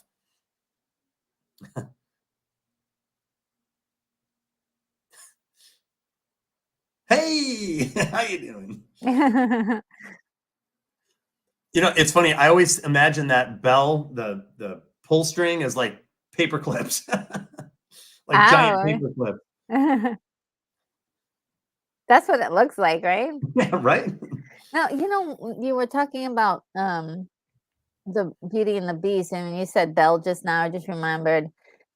Belle kind of has the same look as Dorothy here with Exactly. the The blue same dress. hairstyle. Yeah, yeah, very much. Yeah, I do think that Belle was a reconstituted Dorothy. Hmm.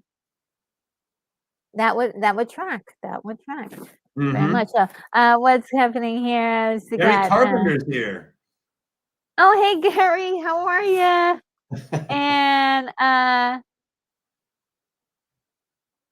And Moonbeam says, read the book in 6th grade. Keith B says, when you discuss narcissism, they use flying monkeys also. Ooh. Oh, interesting.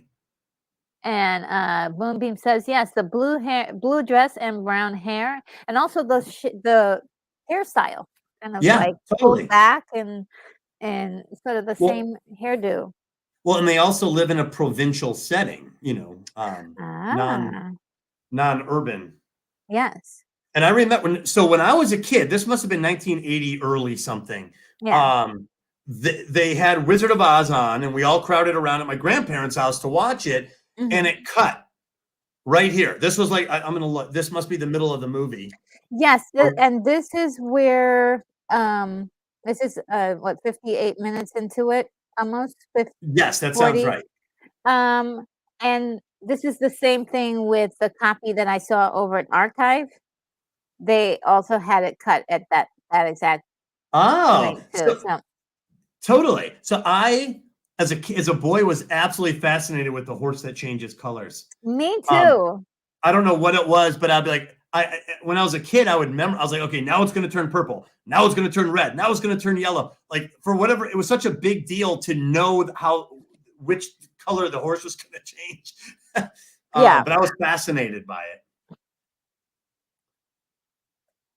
I love this. They're kind of all getting taken care. It's like they're on a cruise ship, and I know. Look at the Tin Man. He's all shiny. He's happy, keeping the beat. She's having like a mani-pedi. I know. I like how it says Oz on there. This is the best. He's having the best time. I know, and he's got his hair is all nice and beautifully coiffed. I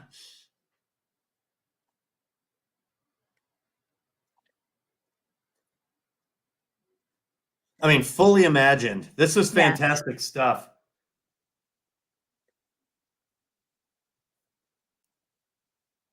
I know it's such a different genre, but the color scheme, you know what it reminds me of, retro, is Flash Gordon. Oh, yes, absolutely. My camera's off for a moment or two. I'm still here. No worries. But yeah, it does have that bright coloring of Flash Gordon, which is one of the reasons why I love Flash Gordon. Yeah, totally.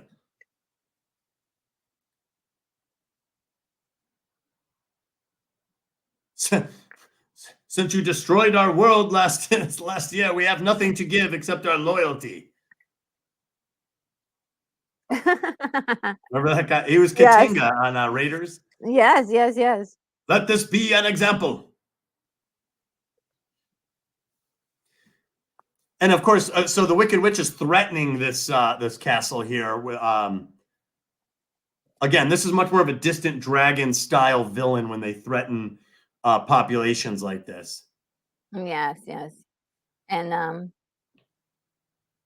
also just the great witchery. You know, she's on a broomstick. She's doing like, you know, what skywriting. skywriting, and there was skywriting in the at the very end of Flash Gordon as well. Do you remember? Yeah. Oh man. Yeah, yeah.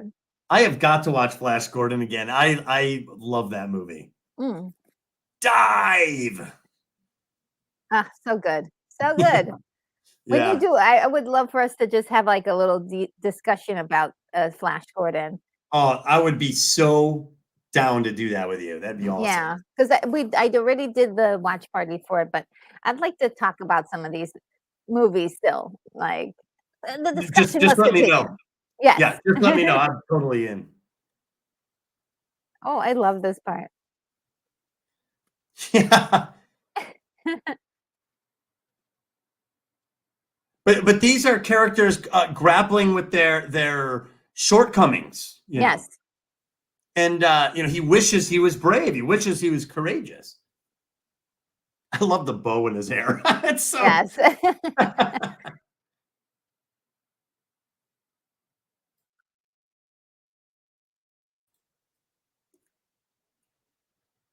And technically they may have not actually needed this, but I think it gives so much more flavor to this character because when we see his actions in the like a couple of scenes next, you're like, "Ah, man, poor thing."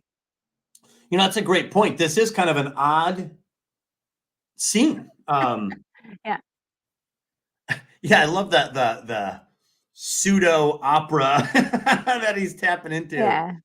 It's not like falsetto, but it is kind of a parody.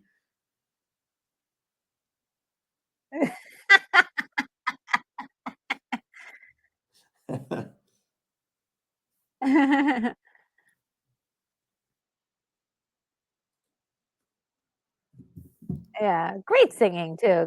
Great talent abilities there. Yeah. Uh If I were king of the forest. I love this when they kind of do like a little something for him.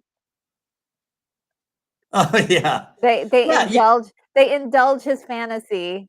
yeah. You know what? You know why I like this scene? Because it makes me it taps into that spirit of play Yes. from like when you were a kid and you Yeah. just get into this role playing sequence and they're all playing along with him and Yes. it's fun. It's so great. They give him a crown and it's a crooked crown from a pot. I love it. I just love that.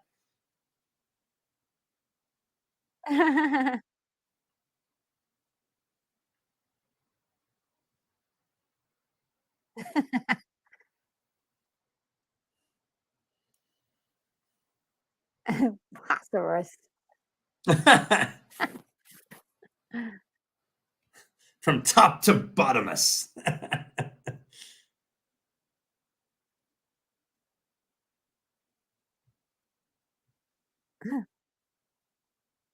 Courage. Courage. Courage. I always like courage. Yeah.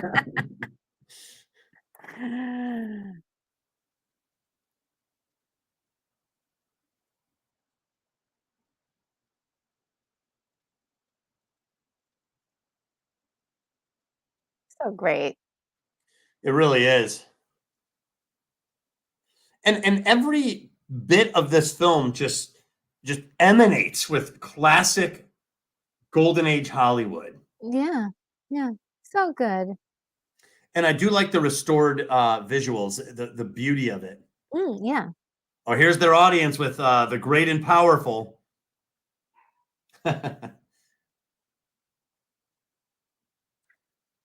So this is what is kind of unique or interesting from a structural point of view. Mm. Well, and I'll say it in a second, but you know, they're about to get their audience with the Wizard of Oz.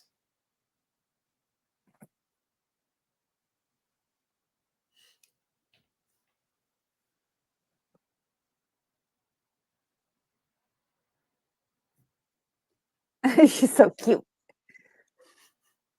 I love how this guy's complete like a sob fest. I think everybody in the audience, they were probably, or at least the kids were like, "Oh." Please don't cry anymore. I had an Aunt Em myself once.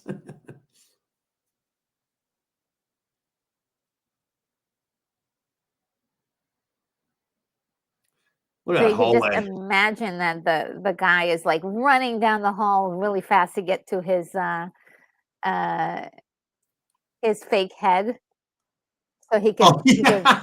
It's like running. He's like, I gotta hurry up and get there before these guys do. I picture him running like Woody does, you know?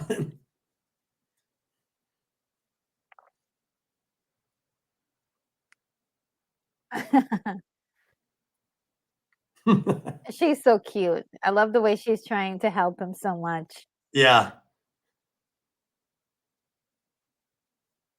'Cause I'm still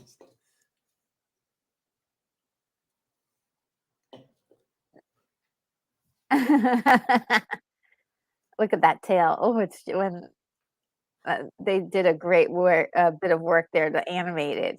They do, and, there's a couple scenes coming up too that the tail is used almost to help tell some of the storytelling Yes. in a subtle way when Yeah. they're trying to break into the castle. They're all walking on the same leg there when I they love walk that. in. Yeah. Here we go, the spectacle.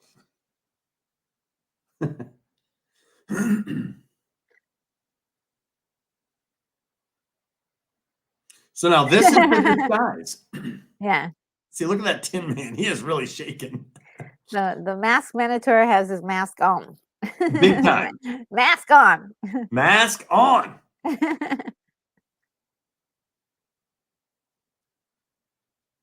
Small and meek.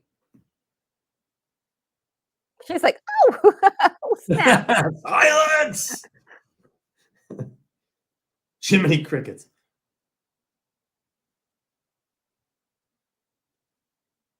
Uh-oh. How does he This do is the that? That's part I really a really lot of fun. appreciated. I love his acting here because Yeah, he tries that's to be so like great. calm and conversational. Yeah. Me and my friends were happened to be in the forest. There's some really great, physical acting too, Yeah. with his body, to get that thing to clink like that.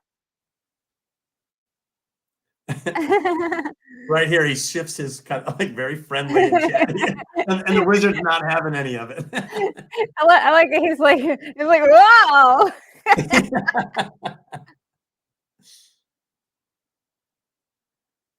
You're billowing bale of bovine fodder. Your wizardry.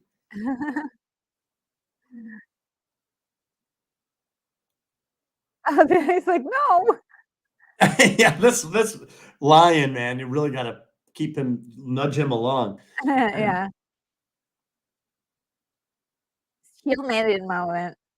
Yeah. Oh, yeah, a little bit, and there's another one near the end. Yeah, she's the one who has a problem with the wizard here, Yeah. but the wizard pushes back. What'd he say? Yeah, yeah, he pops right up. Now, from a hero's journey perspective, this serves as a call to adventure. The heroes are given a sudden quest. Bring me the broomstick.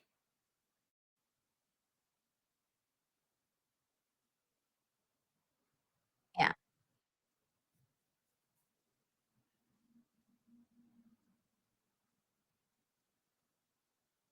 Look at him.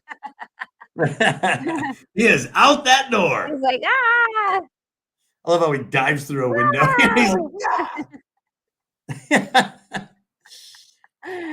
Oh, which it makes you, like, feel something for him, since we just spent some time with him in his fantasy world being like, "Oh, he wants to be king," and look at him. He's just Yeah. And well, but that's what I'm saying. Vulnerability. Yeah. endears us to a character. It doesn't make us look at them as weak. No, yeah, And yeah. you know, that's what we were talking about, I think, in other discussions about modern heroines, is in their effort to make them look strong, they've removed any sense of vulnerability. Oh, yeah. And you know, real people just aren't like that. And I always thought to myself, you know, like a little girl seeing Rey Skywalker, Mm, you know, what is she going to draw upon there? You know, because if Rey's like, I've always had it in me, and pushes back and wins, you know, if a girl's experiencing real self-doubt, that's not going to help much.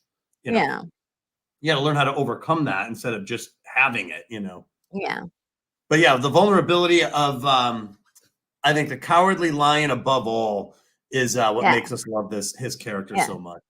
yeah. I love how he's still running and they pick him up and oh, I just realized, I don't think I ever noticed this before. All of his rust effects are gone.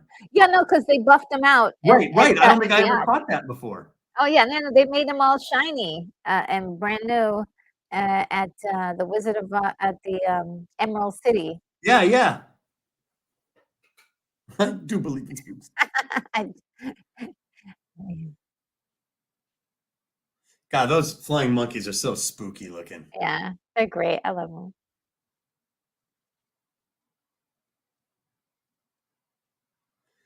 So now this is pretty typical. So now I would say this is part of the extension of the poisoned apple, because Yeah.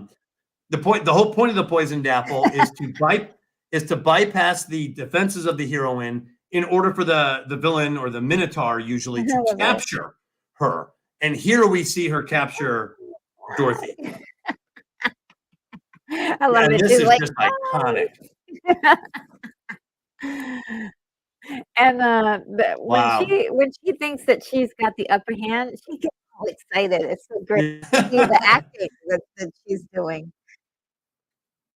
Yeah, and this is always kind of spooky, the This approach was yeah, of these flying monkeys.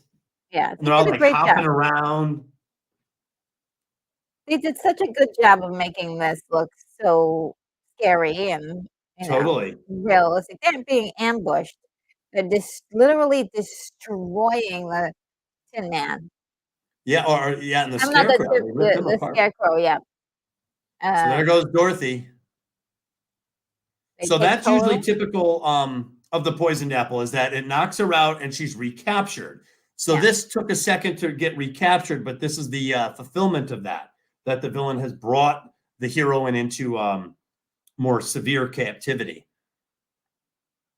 And that's why I think that these three characters exhibit more of the hero's journey, mhm, yeah, because they're like Han and Luke. They're going to go get the princess. You know, they're going to yeah. go get her out of the tower where she's held Meanwhile captive. and meanwhile demonstrating their journey towards getting to their particular self-realization, like a heart Yes, and a brain and, courage. So, right. it's really The male wonderful. hero usually seeks worthiness, Mm, usually unconsciously, because his culture is disposing him in the warrior role. And mm, so the medal that the hero usually gets at the end of the story is usually social proof of their inexpendability, their value to the culture. And each one of these, the Scarecrow, the Lion, and the Tin Man, all get a physical form of social proof yes. um, that's in league with what they thought they were deficient at Look at having. how And she's and Dorothy does not. She does not need the social proof that they did. mm, She gets to go back home. She gets what she wanted, in essence, which is to return home. yes, yes. I just love the way, she's acting with her hands. It's just doing everything, Margaret Hamilton. Margaret Hamilton is just a gem in this. She did so great, Yeah. She's just doing everything that she can with this character. And, like and nails it. yeah, and if you just concentrate on her hands, what she's doing with her hands is like and then she's like it's just like so it's so expressive and just wonderful. Even as a boy, I got a kick out of those halberds. They started like throwing a spear because they just kind of fall flat. Like I was like, those are terrible Yes. throws. Yeah, yeah, you guys I suck. need to work out those delts, you know what I Yeah, I mean, it mean? should come in like a javelin, you know? And then here, of course, is a storytelling device, the ticking clock. I love that. My pretty. So she is trying, like in typical Minotaur fashion, she is trying to take the sacred fire of the heroine, physically take it from her. And like I said, in this story, that sacred fire is symbolized by those ruby slippers. And that is exactly what the heroine is, or the villain is trying to take physically, forcibly from the heroine in this story. Now, what I also wanted to, just after this, I have another point to bring up, but Okay. I love this. Well, but I love this here moment. again, she's crying. She says she's frightened. That does not make me look at Dorothy and be like, oh my God, another weak chick. I'm like, I'm with you, Dorothy. I'd be scared. I sympathize with you. Yeah, we're all scared for her at this point.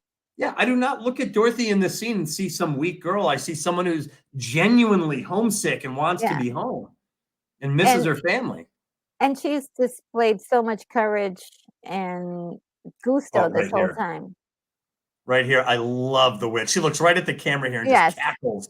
I'll get you too. I love that. All you guys in the audience, I'll get you too. Yeah, it's like, and she's like, "Get you people too. You're getting it too." Everyone.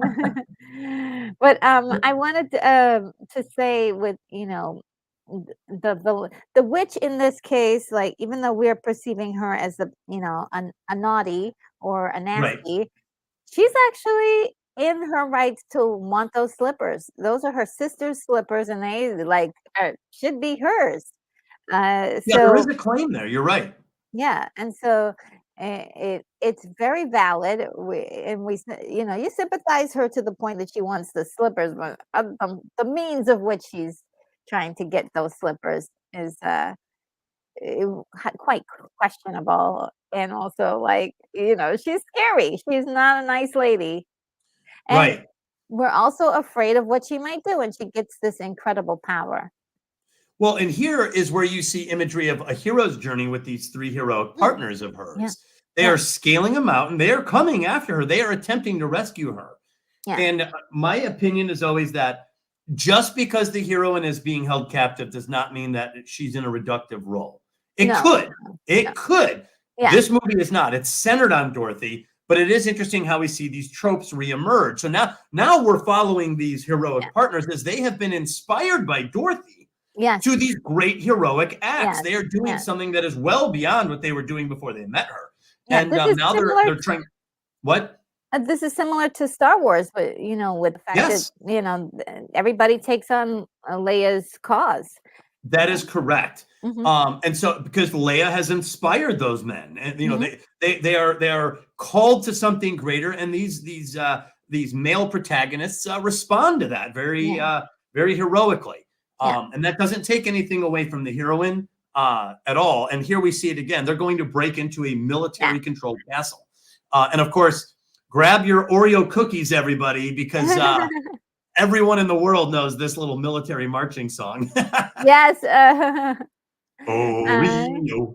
And this is also echoed in another story with a great heroine, Wreck-It Ralph, with those Oreo cookies and the halberds. Have you seen Wreck-It Ralph retro? Yeah, I did, but I don't remember everything of it, but I do remember. Okay. I did see it. I've studied it semi-recently, but they have Oreo cookies holding those like spears and marching and singing this song in the candy world. So here's where they use the tail as part of like storytelling. I love it. They get jumped.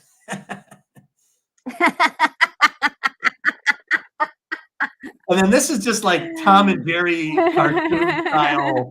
See the tail? Yeah. And they make it out of there.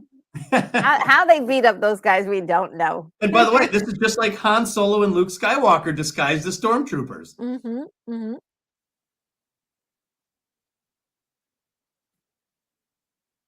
Yeah, there's a scarecrow coming up with another idea, and yeah, exactly.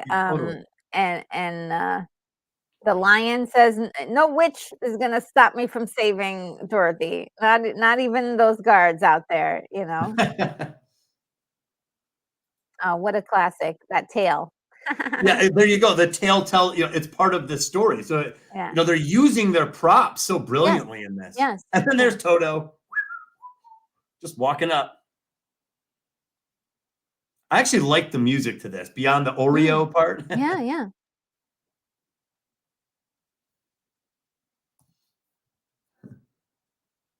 Toto knows. Scarecrow was paying attention to Toto.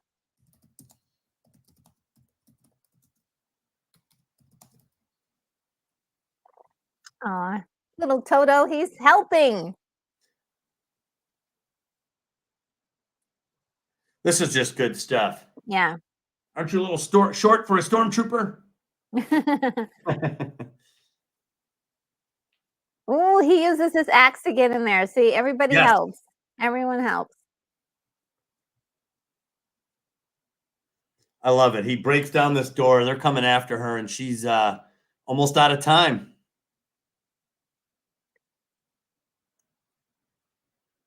Yeah, and the Tin Man, who's been pretty passive, that was very physical thing Aggressive, for him. yeah, yeah. Yeah.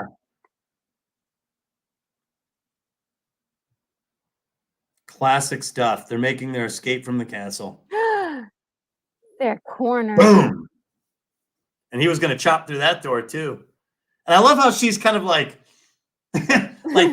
enjoying the show here. Like, yeah, I've seen everything I needed to see. Yeah. You're not actually escaping. You're playing within my labyrinth. Yes. And this is very labyrinthine, for sure. The castle itself. And here's another Scarecrow idea. Yeah.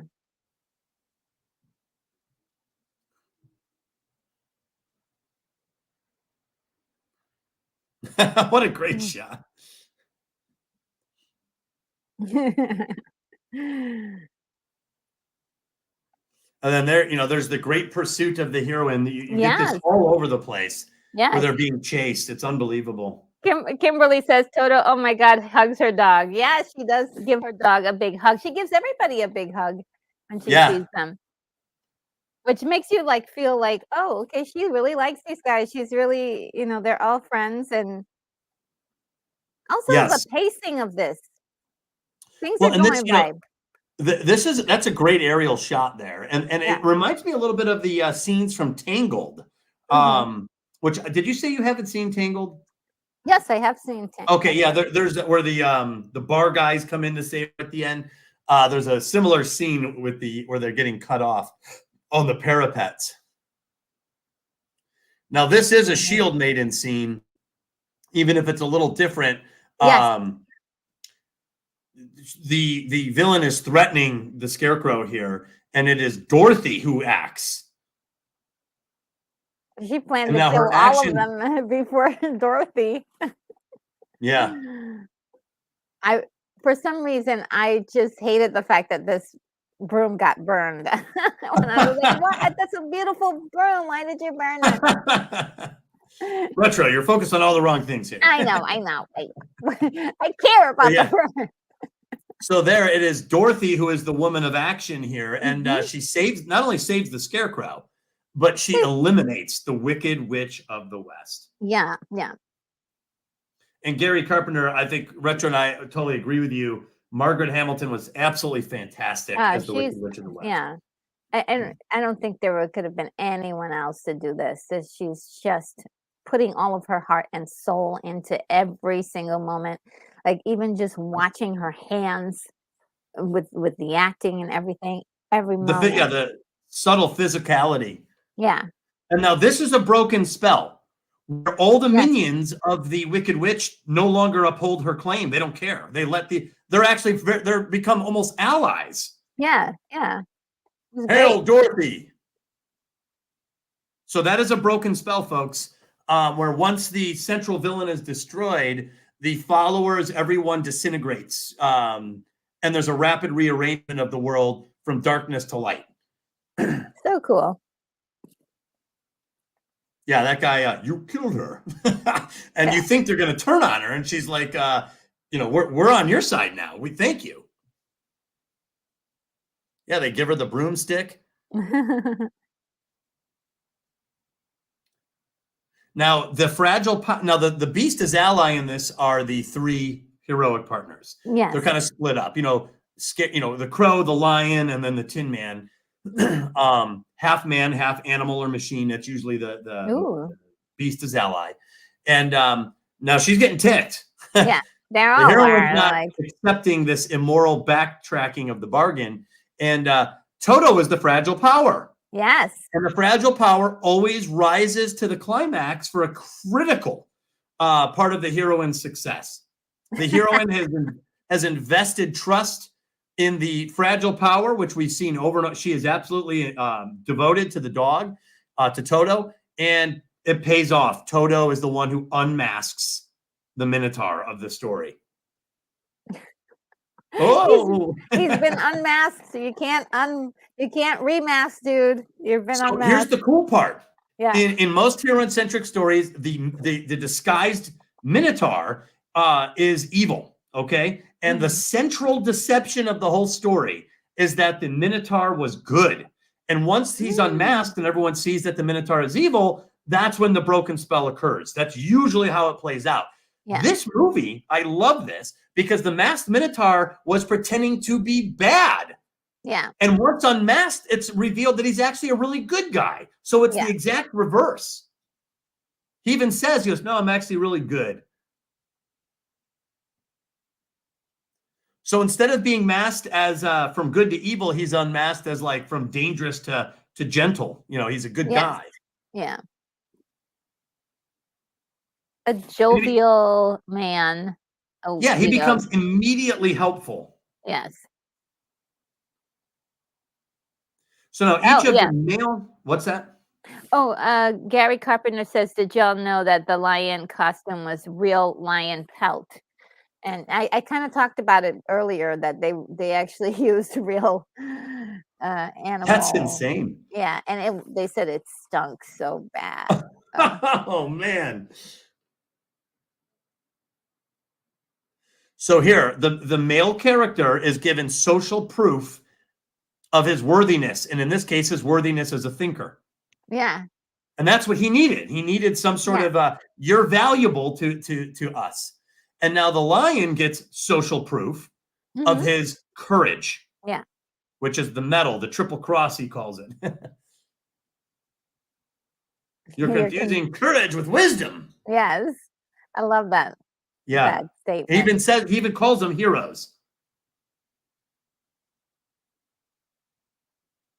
They have no more courage than you have. And he even says they have one thing that you haven't got. Proof. Yeah. Social proof. Look at his face. He's so cute. He's so happy. Member of the Legion of Courage. He gets all bashful. I'm speechless. Same thing with this guy. He gets social proof of having a heart. Yeah. A testimonial. I actually love that line. He's like, hearts can break, my boy. You should be happy you don't have one. He's like, but I still want one. Yeah. That's so like human. And he has one. He's been showing it all this time. Oh, 100%. Well, that's the secret message. It's kind of like the secret message in Kung Fu Panda. The secret ingredient is nothing. You already have it. Yeah. You just didn't know, you didn't believe it yourself yet.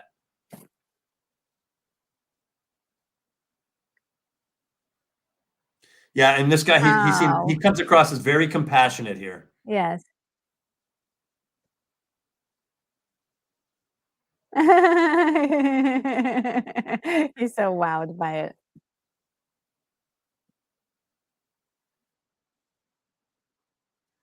So, yeah, I'm interested. I'm intrigued by this too because the social proof is usually something that heroes do get in heroes in the warrior journey, the warrior hunter journey.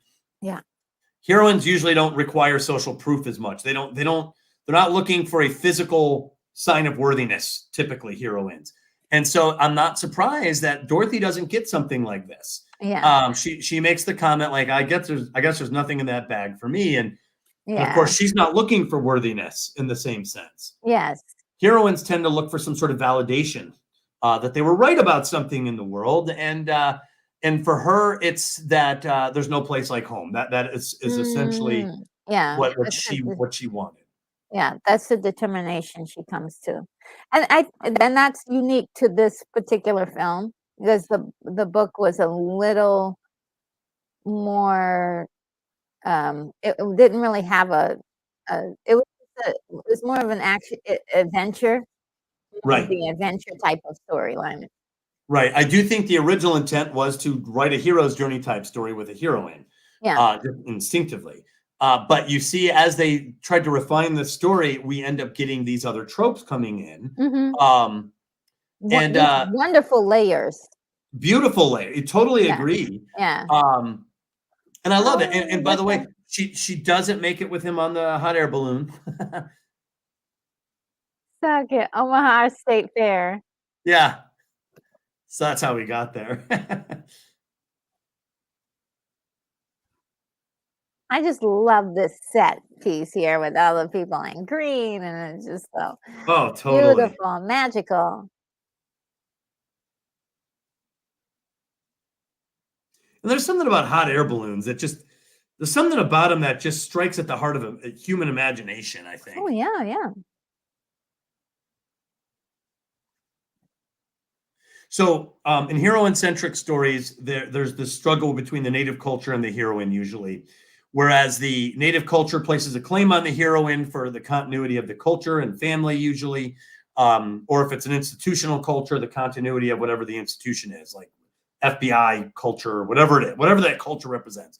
And then the heroine obviously has her own aspirations. And what makes Wizard of Oz interesting is that this is a story that actually tells the story of the native culture being right, in a sense. You really didn't want adventure because there's no place like home. So a lot of old fables and folk tales told Mhm. stories that honored the claim of the native culture. And that's probably why a lot of modern women don't like those stories, because the modern story likes to honor the claim, the sacred fire claim of the heroine herself, which is a good one. But all stories, whichever claim they recognize, the heroine's aspirations or the native culture's expectations, they have to reconcile it. Um, Yeah. how does it get reconciled? And this does have a pretty clear an iconic reconciliation. Yes. There's no place like home. Yeah. And which is something, she had to learn because the whole time she just wanted to go home. Yeah, well, she Kept according to saying that this, over and over and over again, like, "I just wanna go home." according to this, she had dreams, but they were technically unfounded. That is the native culture's position, that you think you want these other things, but what you really want is what the culture had laid out for you originally. So you Oh, probably wouldn't get this kind of messaging in a story today. no. However, there is usually a reconciliation between heroines and their native culture. Heroines do usually accept some compromise with their native culture, but on their terms. And I think that's the most important part. And I think that's what Dorothy does do. She does come to this conclusion on her own. Yeah. So we still honor her as a heroine because she has decided there's no place like home. And we understand that. Yeah. We know what that feels like.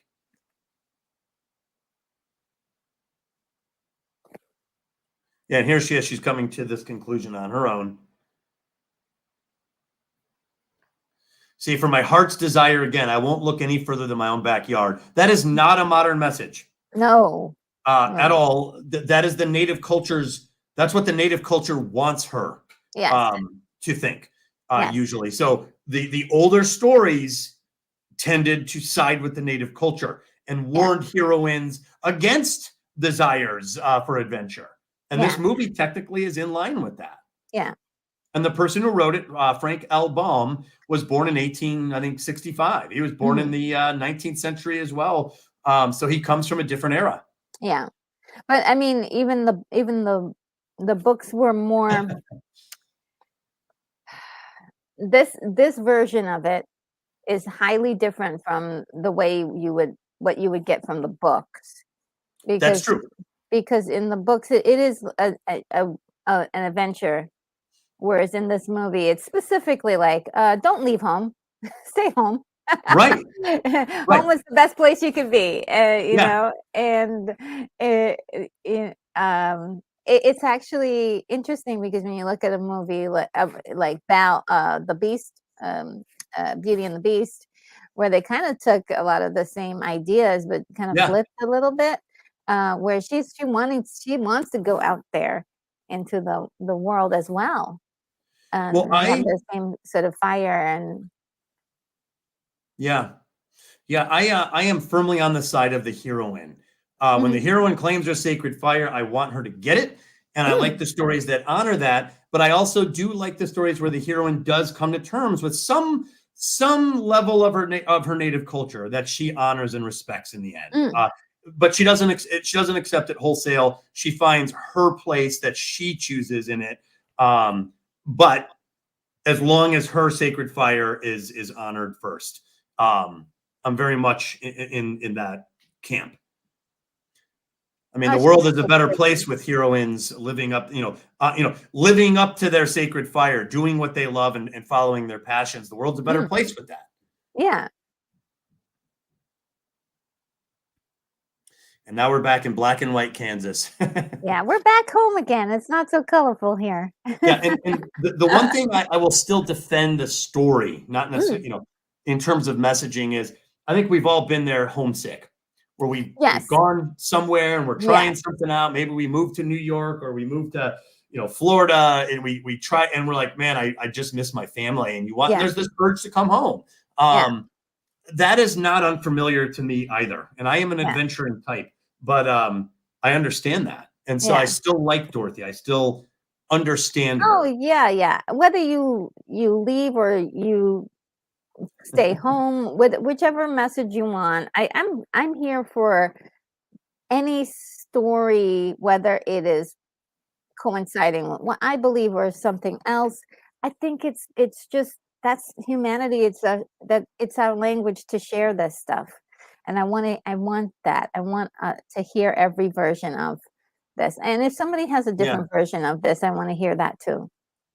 Yeah, that's a great point, Retro. Yeah, I don't think anyone is more right than the other, but for each person, you determine what you want. I met a girl once, and I asked her if she wanted to go, to Paris. 'Cause I've always wanted to go to Paris. She's like, "No, I'm actually just really happy just being here." And I was like, Wow. "Yes, yes." I mean, that's perspective is different. Everybody has a different perspective, and Well, not everybody and that's wants to go out there and adventure. You know. well, and honestly, I'm old enough now to really respect the wide spectrum of personalities there are in the world, and Mhm. adventure isn't for everybody. Dreaming, I think, sometimes can be for everybody. And there, Dorothy, she's happy to be with her family, and there is Yes. nothing wrong with that. Oh, she's The end. someplace home. Oh my They literally still call goodness. them. They're using the word midget. Oh, A yeah, senior midget. yeah. Oh, yeah. They didn't, well, I think at that point in time, they didn't really actually have, um, terms that were, that were I still don't even know what the correct terms really are, to be very honest, but, let's see what the chat has to say. Chat's been Um, awesome. I know. Thank you everyone for being here for this really amazing movie. And Moonbeam says in the book the slippers were silver. Yes. Silver slippers. That's right. And they use silver slippers in The Wiz as well, which I loved. I was like, I Mm. want silver slippers. And I almost lost it. And then I realized, oh, I learned that MGM used red slippers to, they created that look, Right. um, and that Well, was their creation. they created something iconic when they changed the color. Yeah, yeah. I and Um, I I think it was because of the way it came off on camera or something to that effect. If anybody knows the reason why they used they used red slippers, but it I did. have a guess. If you're Mhm. using Technicolor, I Mm, think there's a desire to be as colorful as possible, yes, because that was something that audiences were just getting used to. So I yeah, think silver is like monotone. You know, that's your yeah, black and white hue. So they're probably like, can we make them blue or green or red? yeah. Green. Imagine green slippers, emerald slippers. And notice that they don't just say red slippers, they call them ruby slippers. Ruby slipper Very. And my and Emerald City yeah, everything is just gemstone. high glamorous and catchy. Let's see. Grumpy is here. Hello, Grumpy. Good to see you. I hope you got the message that you were given a membership by Joseph Oh, Begay yesterday, and that should be for 30 days from yesterday. So, just FYI says hello. Joseph Begay gave out some more memberships.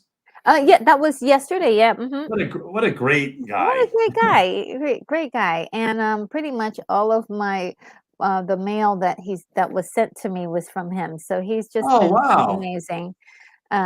What an amazing person, and, he says that this still is almost 100 years later. Yeah, yeah, it'll be 100 years in about, what, 10 years, and The story it's itself, s timeless. right? Well, the story itself is already over 100 years. It came out in 1900, so it's a 124-year-old story.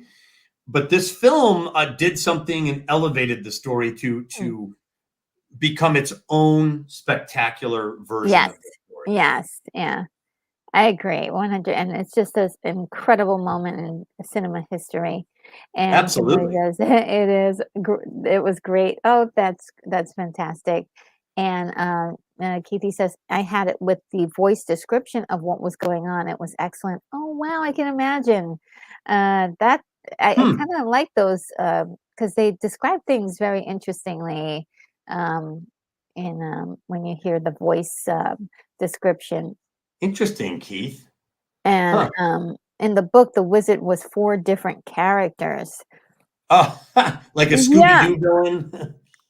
Well, he was one character, but he portrayed different himself as 4 different, uh, characters because, the group of them did not see him all by themselves, they saw him individually. So for each Oh, one, he was a different character, but it was one guy behind it all.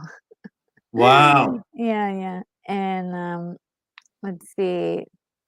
And oh, Charlie O'Brien is here. So I recently bought an original copy printed in 1901 for my No daughter. Oh, way. that's amazing. They aren't too hard to come by. So many Wait a because so second, many of Charlie, you them. have a first edition? Because those are like 100 those are extremely valuable. I Yeah. was I was looking them up before this show, but now I don't want to say what it's worth. I don't want anyone to know. But you want the ones with the original artwork, which is excellent. Oh, so cool. I Yes, want. the original artwork was by W. Denslow. Yeah, I would love one of those, but not any originals, just, printed copies, copies. Yeah, if you want to secretly build up your bank account without anyone knowing, buy first editions of famous books and just put them on your I mean, you never know Wow. what's up there, but some of Yeah. these older edition books are Mhm. worth a lot of money. And the Wizard of Wow. Oz first edition Mhm. that Charlie's describing, I think if he bought the original first edition, that's worth an incredible sum of money. Yeah. He says he bought an original copy printed, so maybe it's a copy printed. Well, yeah. So the original first edition would have been 1900. So this might have been a second edition. Um, Still valuable, but that first Mm, edition is worth like $127,000 if you have one. There was like so 10,000 cool. made. And of course, over time, these are destroyed and lost and withered and Yeah. weathered. So if there's one that's still around, super valuable. Yeah. Oh, I know she must have been super happy to get that. Oh And, my God, yes. Grumpy says the books, look, Gulliver Travels are clearly disguised as socio-political commentary and full of adventure. I love those kinds of books. The movie takes Yep. a different approach, but holds up. I even rather like The Return to Oz too, which I need to revisit for, for the heck of just, being up to date on what So happened in that movie. It was such a long time ago. well, and there are 14 books that Frank Baum wrote. Yes. It's a series of books that take place in Oz, and there are 14 total. Different adventures that chronicle Dorothy's adventures in Oz. It's very, very interesting and fascinating. I kind of wish we had something. I'm not sure if there was a TV show that they were working on, or if at least had. But Okay. Sherry Lee says, thank you, RNG and Douglas. This was fantastic. Thank you so much for being here, and everything is just so great to have you in the community and hanging out with us. Let's Yes. see. William Blake Hall says, I'm looking over Gulliver's Travels because I argue that the flying island of Laputa was too 298-year-old science fiction. Interesting. Yeah, it's Really? been a while since I've watched or have seen had anything to do with Gulliver's Travels. I better take a look at it again. And Keith E says on Amazon you can buy a doorstop that are the shoes coming out from underneath the door, which I think is either represents the witch or Dorothy. That is Oh so my God, cute. that's great. That is so cool. Like your house landed on the witch. Yes, and then wouldn't that be like sort of a cool like Halloween thing? Like you can just have Totally. like a wedge right underneath a little area I saw and just recently a doorstop, and it's a gutter with Pennywise looking up out of it from it. oh, yes. Yeah. Scary. Now, Yeah. is it's the newer version or the This older was the version? let me see, because my son is bizarrely a huge fan of it. Never seen the original one. We just recently let him watch it, so I found it and I was gonna get it. Oh, Um, wow. He I think likes it's that the new one. I spooky think it's the story? Skarsgård version. Okay, he likes that spooky I that story is so, like, I remember the ads for it back in the '80s, Yeah. and, as soon as I saw Tim Curry in the makeup and he's like, "It floats down here," I was like, "I'm out. Nope, nope, You noped out of there? nope." But then I feel like years later, I saw it and I was like, "Oh, actually, it's scary. It's really scary, but Yeah. um, it was more of a thriller than like horror. I felt like it had some really intellectual and compelling thoughts, and woven into the story. So I did not get to see the more recent one. Again, still freaked out by the. I mean, clowns. It's like clowns are a weird thing. Like, Yeah. they're kind of like some people they consider them like as their fear. So like Oh, yeah. my thing is like scary clowns really they just mess with my brain. Like Killer Clowns from Outer Space, like I have not seen that movie yet. It still freaks me out to think of it. That is So you're not a big horror fan, right? Did I get that from no, you one time? I'm not a big horror fan, but I do like some horror movies. Would And it's you quite ever surprising actually how many of them I like. wanna you may have already done it, so I don't know, but, Jaws? Of Would you ever course. wanna do it? Come on. Yes. Yes. Okay, okay. Yes. Because I love I love Jaws. yeah, Jaws is incredible. It's like Okay, yeah, yeah. textbook, like how to do jump scares properly. Uh, Yeah, that is awesome. I love that it's movie. like, yeah, it's a classic. It's wonderfully told. There's so many wonderful little nuances to Jaws that I just absolutely adore. And Grumpy You know says, what's I funny wish. is, Oh, oh, go ahead, go ahead. Oh, good. You tell Well, I me. was just because my son, he likes the scary stuff, and Mhm. like he's seen Aliens already. He'll sit there and draw for a week or so, just sketching it out. He gets What? really into it. So Oh my one day we God. did it when Jacob was gone. My older son was gone on like a sleepover. Mhm. Lucas wanted to do a double header, so we did It and The Thing. And what's bizarre is both of those movies have like they're like ambiguous titles, like It and Yeah. Thing. Yeah. Like, He's like, and he's the one who noticed it. He's like, Dad, both of them are very non-specific.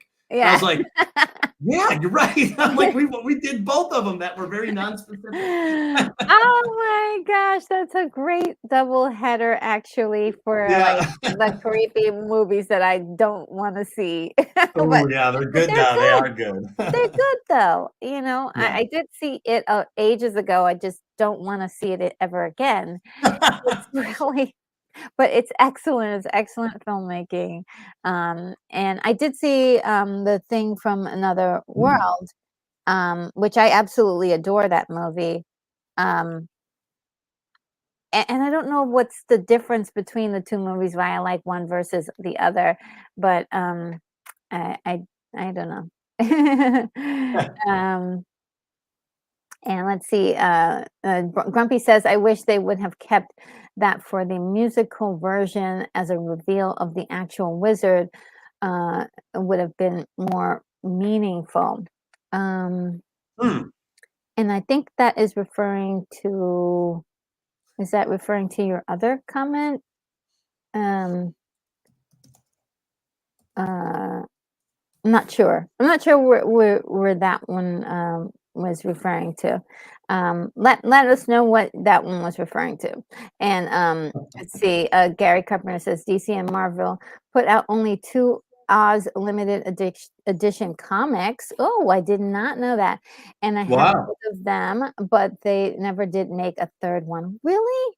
That's Wow, weird. that's pretty cool that you have them. Yeah. That they didn't go any further, and they should've. Charlie O'Brien says it Oh, he's cost talking me. about that. He said it wasn't a first edition. Oh, okay. And it cost me $150. Wow. It wasn't the first print and third. Yeah, that's Oh still wow, no joke. wow, that's pretty. Yeah. Um, and let's see. I'm just gonna skip a few if you guys don't mind. And Grumpy says Return to Oz wasn't a musical and was more like the books. But it tripped people out and almost broke Disney with its ever expanded budget. Boy, that doesn't Uh-huh. bother Disney these days. They'll Yeah, throw 200 million at nothing. yeah, sadly, and Sadly. Gary says, "I've run into people online saying that the Wicked Witch it was scary. She wasn't a real person, but he said she scared them. Well, if you saw her as a kid, you would have been like, oh my God, who is this ridiculous lady? She's out of control. Somebody get her arrested or something and put her in a padlocked room." But as you grow up and you learn, hey, this is make believe, you under like hopefully grown-ups will know like, hey, that she's not that scary. But if you're thinking about it in terms of kids, yeah, maybe a little scary for kids good that are just learning about who it does. And I think you said, Doug, earlier that we're so used to, when you're a kid, that you're used to like being around safe adults that are Yes. kind to you, or they're like, oh, you're so cute, and you're not used to people going like, let's throw an apple at you, and Yeah, it's like, oh my God, this guy's not cool. yeah, so that's definitely a thing. But one And thing thank you, I Grumpy. I have to say, oh, Grumpy, let's see. He had mentioned, I mentioned how my youngest son identified the Yeah. unambiguousness, and Grumpy said earlier at one point, he's like, maybe you've got another HR geeker on your hands. And I'm like, well, he's insanely creative, and it is wild how creative he is and how he deals with stuff. So Oh, You know, yeah, yeah. I totally hope he finds his path in that sense. Well, So I thank also you. I appreciate that your comment, Grumpy.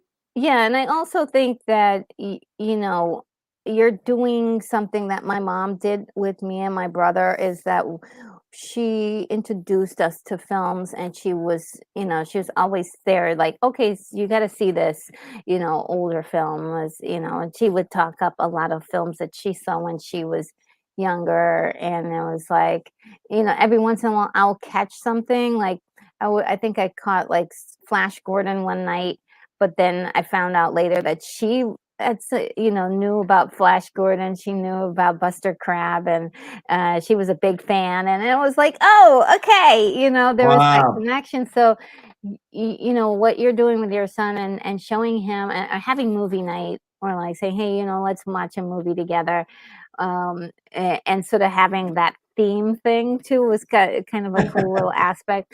It's sort of, you know, it's encouraging like creativity and encouraging like the search for expression, all kinds of things like that. So I Big love time. that he's doing that and he's drawing, and that sounds like the stuff me and my brother used to do in when we were Retro, did your living at home. mom did she ever have any like dreams or daydreams of like Hollywood or anything like that? Like did she ever wish to be an actress or anything? Mm, maybe, yeah, I guess so.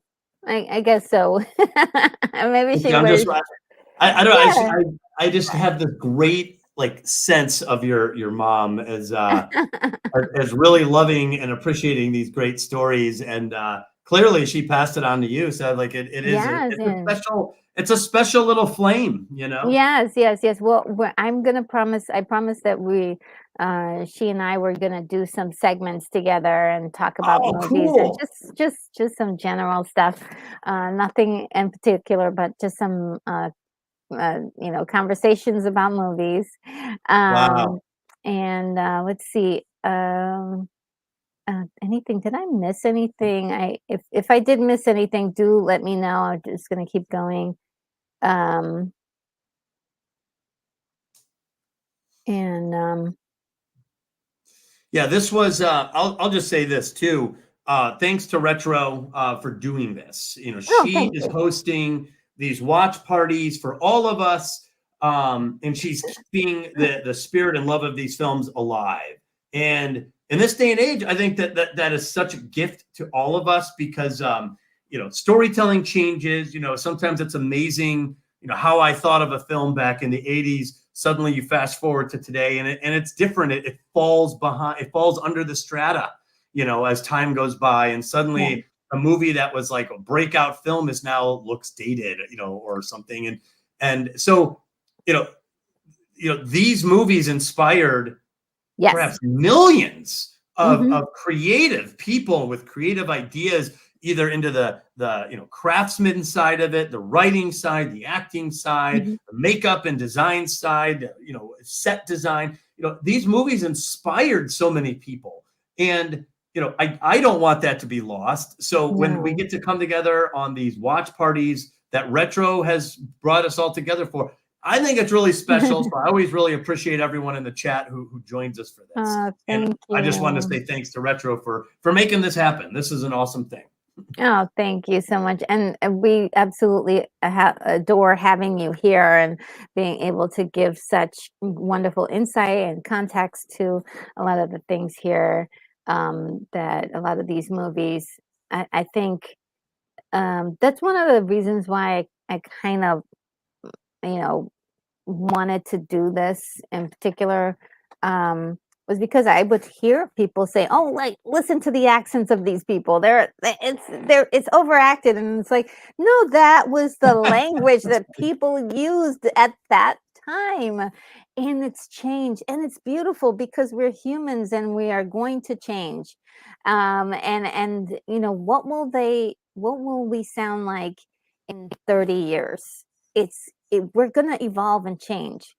Even though sometimes Yeah. there's some pushback on like some new things or new ideas, and maybe I think we instead of going back to older movies and destroying them by changing them, we should preserve that to remind us of who we used to be, where we came from, how we've Yes. grown, Yes. and yeah, and just like, hey, maybe we don't conduct ourselves the same way. Maybe we do things differently, but that's how they did it back then because that's how it it was.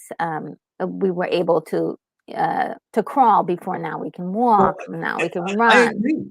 Yeah, I mean, it's great to evolve, but part of that evolution is who you were before or what yeah, we were as a people before. yeah, That's part of it.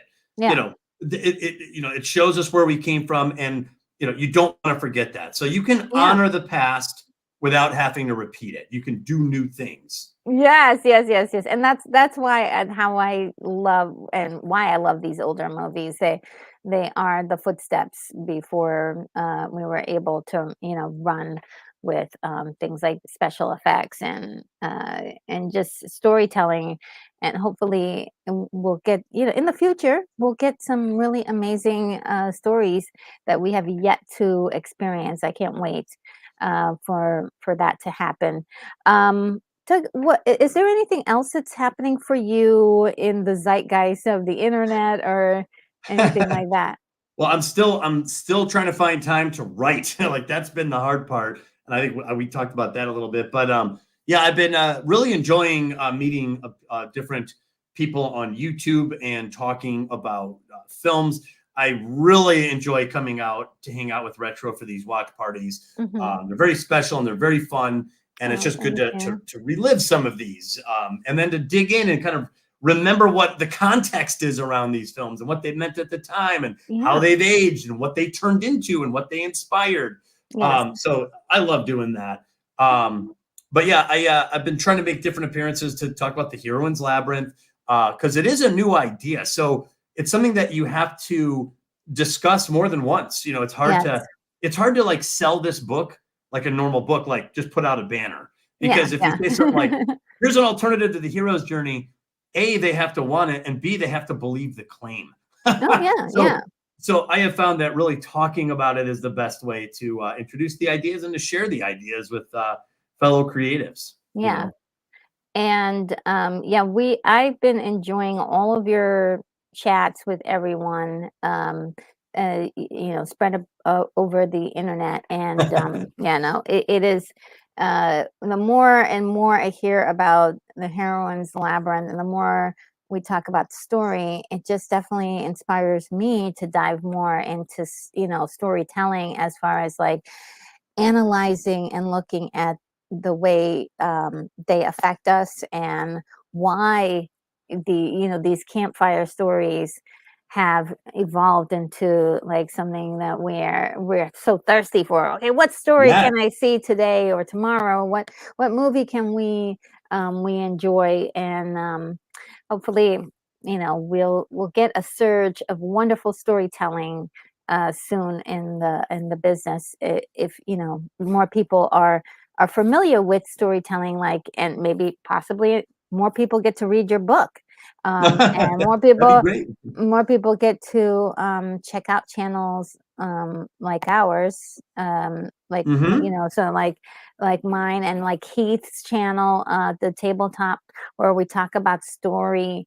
And definitely going to dive into that a little bit more, about characters and character development, all that kind of cool stuff, that why we like certain characters, why we love them so much and care about them, and why do we geek out when we see the actors that play those characters, and Yes. say, oh my god, tell me more about that, will you ever play that character again, and that kind of stuff. Well, and I recorded a conversation with Lorena Creole Hmm. about girl bosses. Ooh. With the goal was, obviously we don't want to hate heroines, Yeah. right? We don't want to hate them. We want to love our heroines. And my working theory is that all of us, men and women alike, want good heroines. We're not anti. Mm.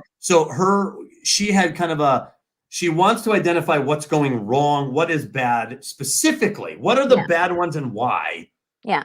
so that we can also not have a knee-jerk reaction to other films that might be upcoming where we're Yes. like, oh, she's just a girl boss, I'm not going to go watch that. Yeah. And Yeah. maybe it's really good, but we've given up on it. So that's the spirit of that discussion. I think that'll come out sometime next week. Okay.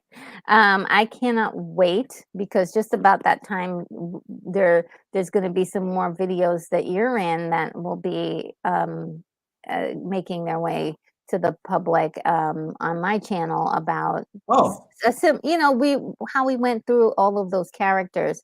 So I've broken them up into oh, different. you have. Yeah, and oh my God, there's so many. There's like over Oh, 50 Metro, videos. I remember doing that stream. You were like, "What about this?" And I was like, "Man, we are like we are going into this. We're going deep." Yes, and It was I awesome. want to have tons more conversations about that. So, yeah, I'm like working feverishly behind the scenes, but yeah, I can't wait Wow. to watch that that story that video that you've done with Lorena because that's something I want more people because I know as soon as certain like movies come out there's this all this hate for like okay another girl boss. I was like well Right. we didn't even get to we don't even know anything about this yet. Calm down.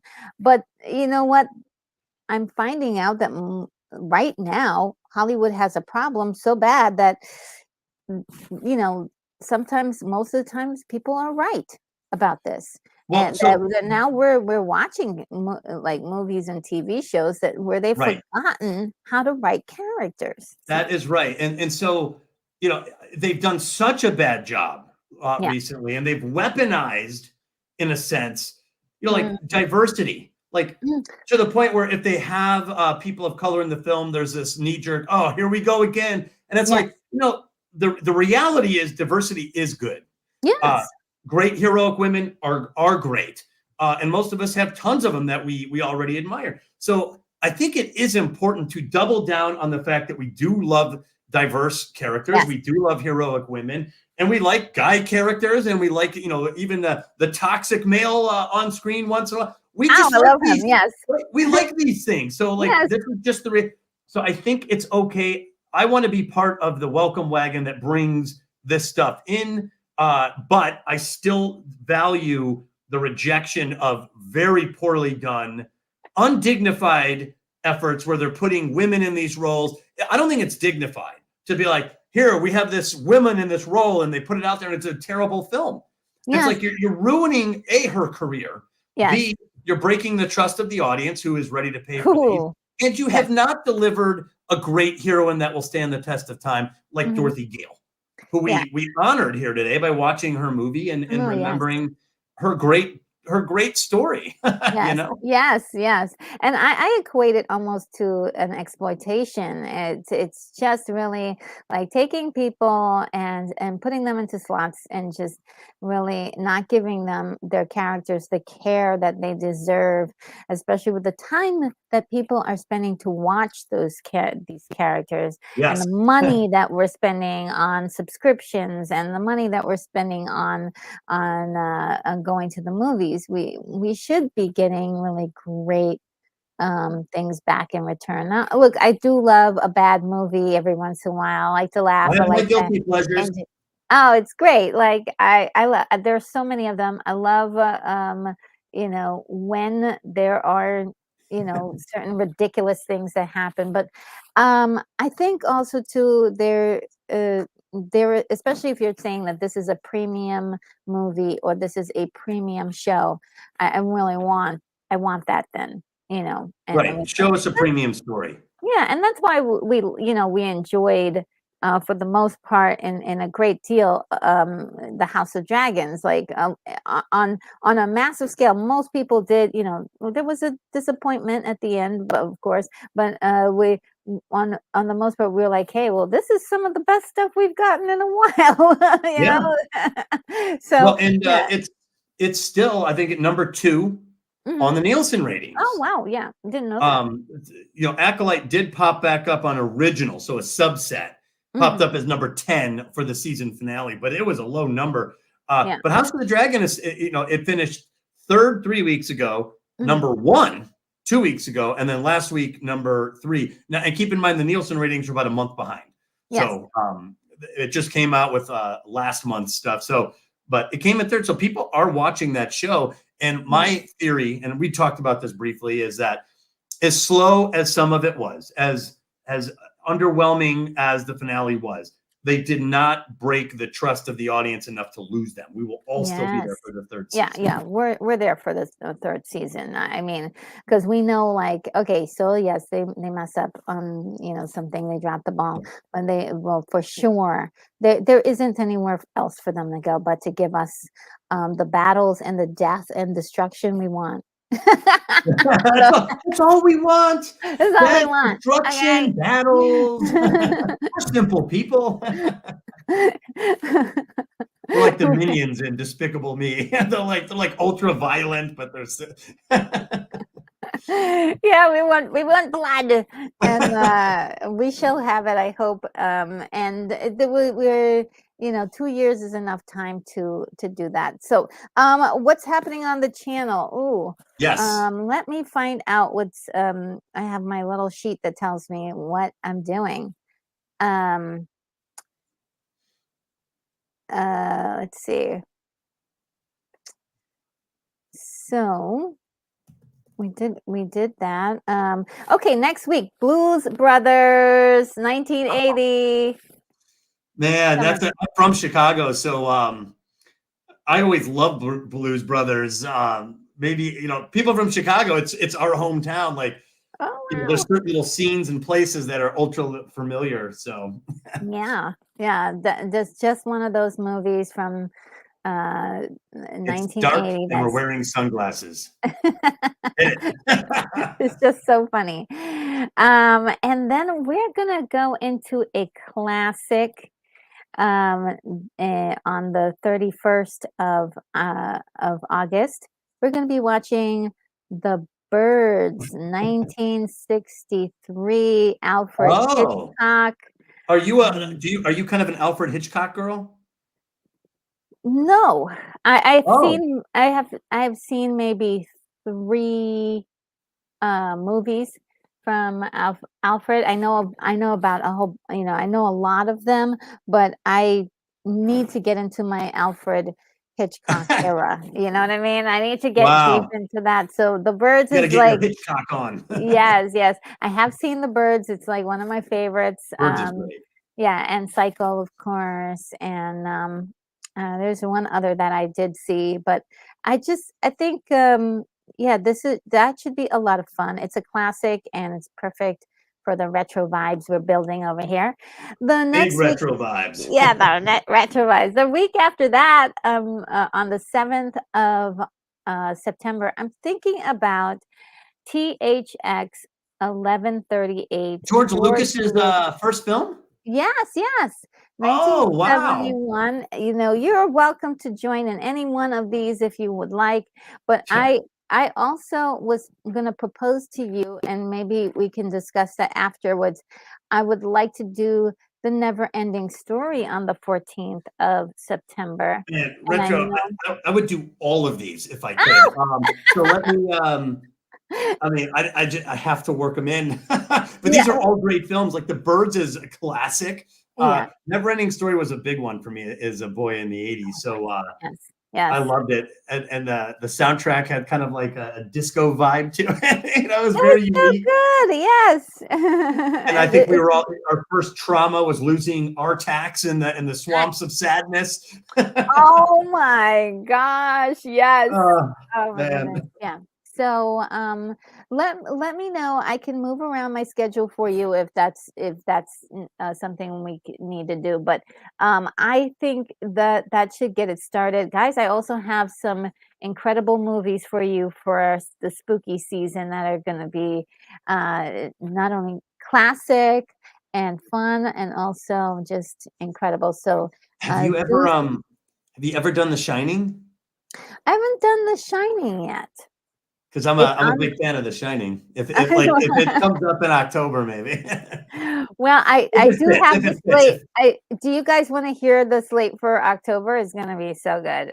I totally want to hear it. Okay, here we unless you're saving it, unless it's supposed to be a later reveal. No, it's not actually. But maybe I can slip in The Shining sometime in September. Okay. That might be something I could do. So for the first week in October, we're doing Blackula, 1972. The next Oh week, man. one of my favorite movies. Really, it's a like a really cool niche movie. The Company of Wolves, 1985. Love that. Love that movie. Uh, Okay. yes, it's I so haven't good. seen that one. I'm gonna have to see it. Little Red Riding Hood on crack. That's all I have to say. She's on like it is on another level. Little Red Riding Hood is basically the main kind of story piece of that. It's Oh really wow. good. I I hope you have to can see see it. it.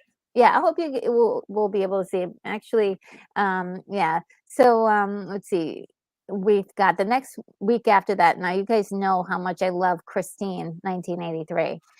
So I'll be watching that. I'm gonna see if I can Oh get yeah. Lance from the Outcast Creative to make an appearance. I don't know if he can, but we'll try. Um, and let's see, the last week in October, I'm doing Creature from the Black Lagoon. I'm gonna try to see if I can Oh. get, yeah, I'm gonna try to see if I can get Lorena Creole to join me for that because she's in Florida and that movie Oh was wow. done in Florida. This is the 1954 version. So They that just announced a remake of the movie. I know, yeah, so I was like, "Okay, let's get this watch party going."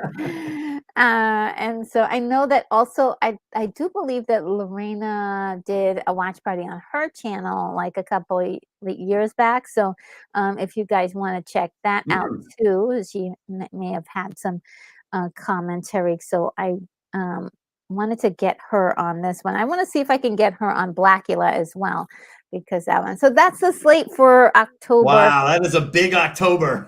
Yes, yes, yes, but, yeah, and we could talk about it, like, later, but, yeah, maybe I could slide in The Shining in, Yeah, only I don't want, yeah, only if it fits. Like obviously, yeah, because well, after the Never Ending Story, I had 2 other movies or 2 other slots, oh, movie slots, so I could in one of those, I could slide in, um, The Shining, and, okay. yeah, that might work, and so, yeah, look out for other videos from me this week, and, this week upcoming week, so, yeah, that's it, guys, and, KR Nut says, "That's huge, October, wow, yes, I hope that you guys will like this spooky season movies, they're like, they're fun," and, Grumpy says, "Oh, Blackula was fun." It's such a fun movie, um, Black exploitation films, I have my criticisms of them, but they're definitely a lot of fun. That's the one thing I have as a takeaway from a lot of the Black exploitation films. They're really funny, and I think they were meant to be for it to, and they did gangbusters and as far as making money for different studios, and yes, and Gary Carpenter says Tippi Hedren is nearly 100 years old. Yes, um, that that is Melanie Griffith's mom, right? Oh Is that wow. correct? Tippi Hedren, yeah. Okay, so guys, I am gonna sign out and it's been so much fun. Douglas, thank you once again for a wonderful day of just like watching one of my favorite movies and all your wonderful insight. I loved And it. yes, and we'll definitely talk about the scheduling. And for everyone else, I will see you in the next video or whatever it is that I decide to do. All right, take care. Wherever we cross paths on the yellow brick road. Yes, I like that. All right, take care. Retro Nerd Girl, you are clear for takeoff. In the neon light she stands, retro girl with nerd comments, memory lane. night she takes your hand to the past where good times land. Pixels glow and screens do hum. Hear the beat of retro drum. Geeks unite, oh here we come. Nerdy world where we're from. Retro logo leads the way. In the night to yesterday. All the nerds come out to play. She's the light, won't go away. Film and movies on rewind. Good old days in nerdy mind. Retro nerd girl you will find, guiding us all intertwined. Joystick games and cosmic fights. Wonders days and sleepless nights. With her everything feels right. Retro glow in neon lights.